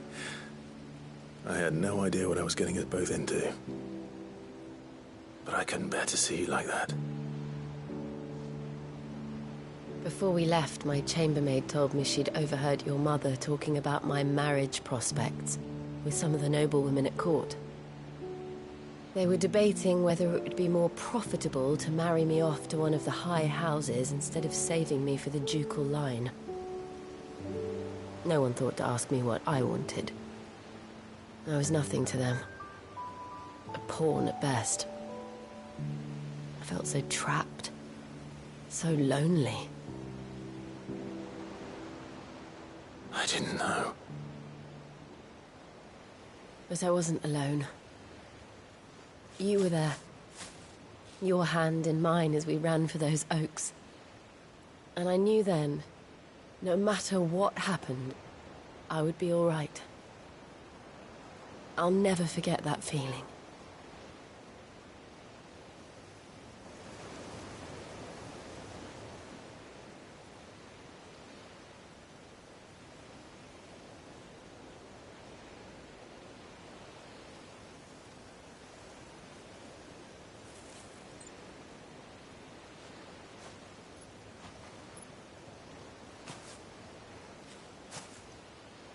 Before we broke camp, the morning after the storm,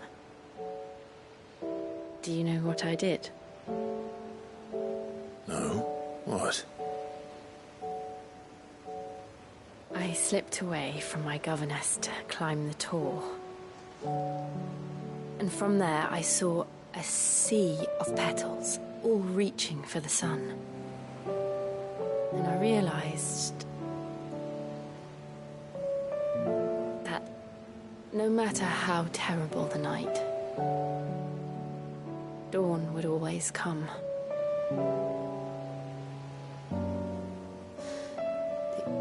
That you would always come for me. And you have. Again and again.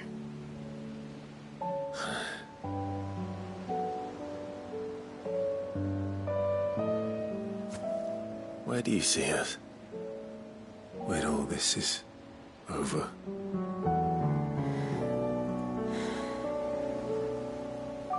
I don't know.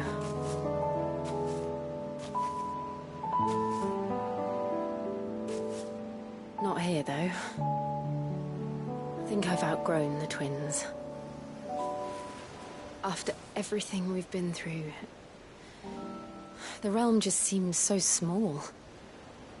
I'll need some space to spread my wings. Then that's what you'll have. And I'll stop at nothing to see that you do.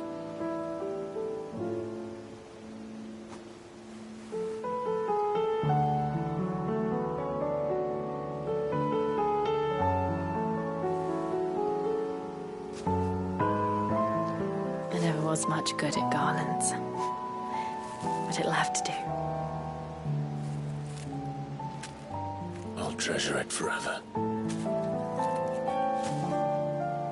Thank you, Clive. For this, the flowers, for everything. It's exactly what I needed. You are my treasure.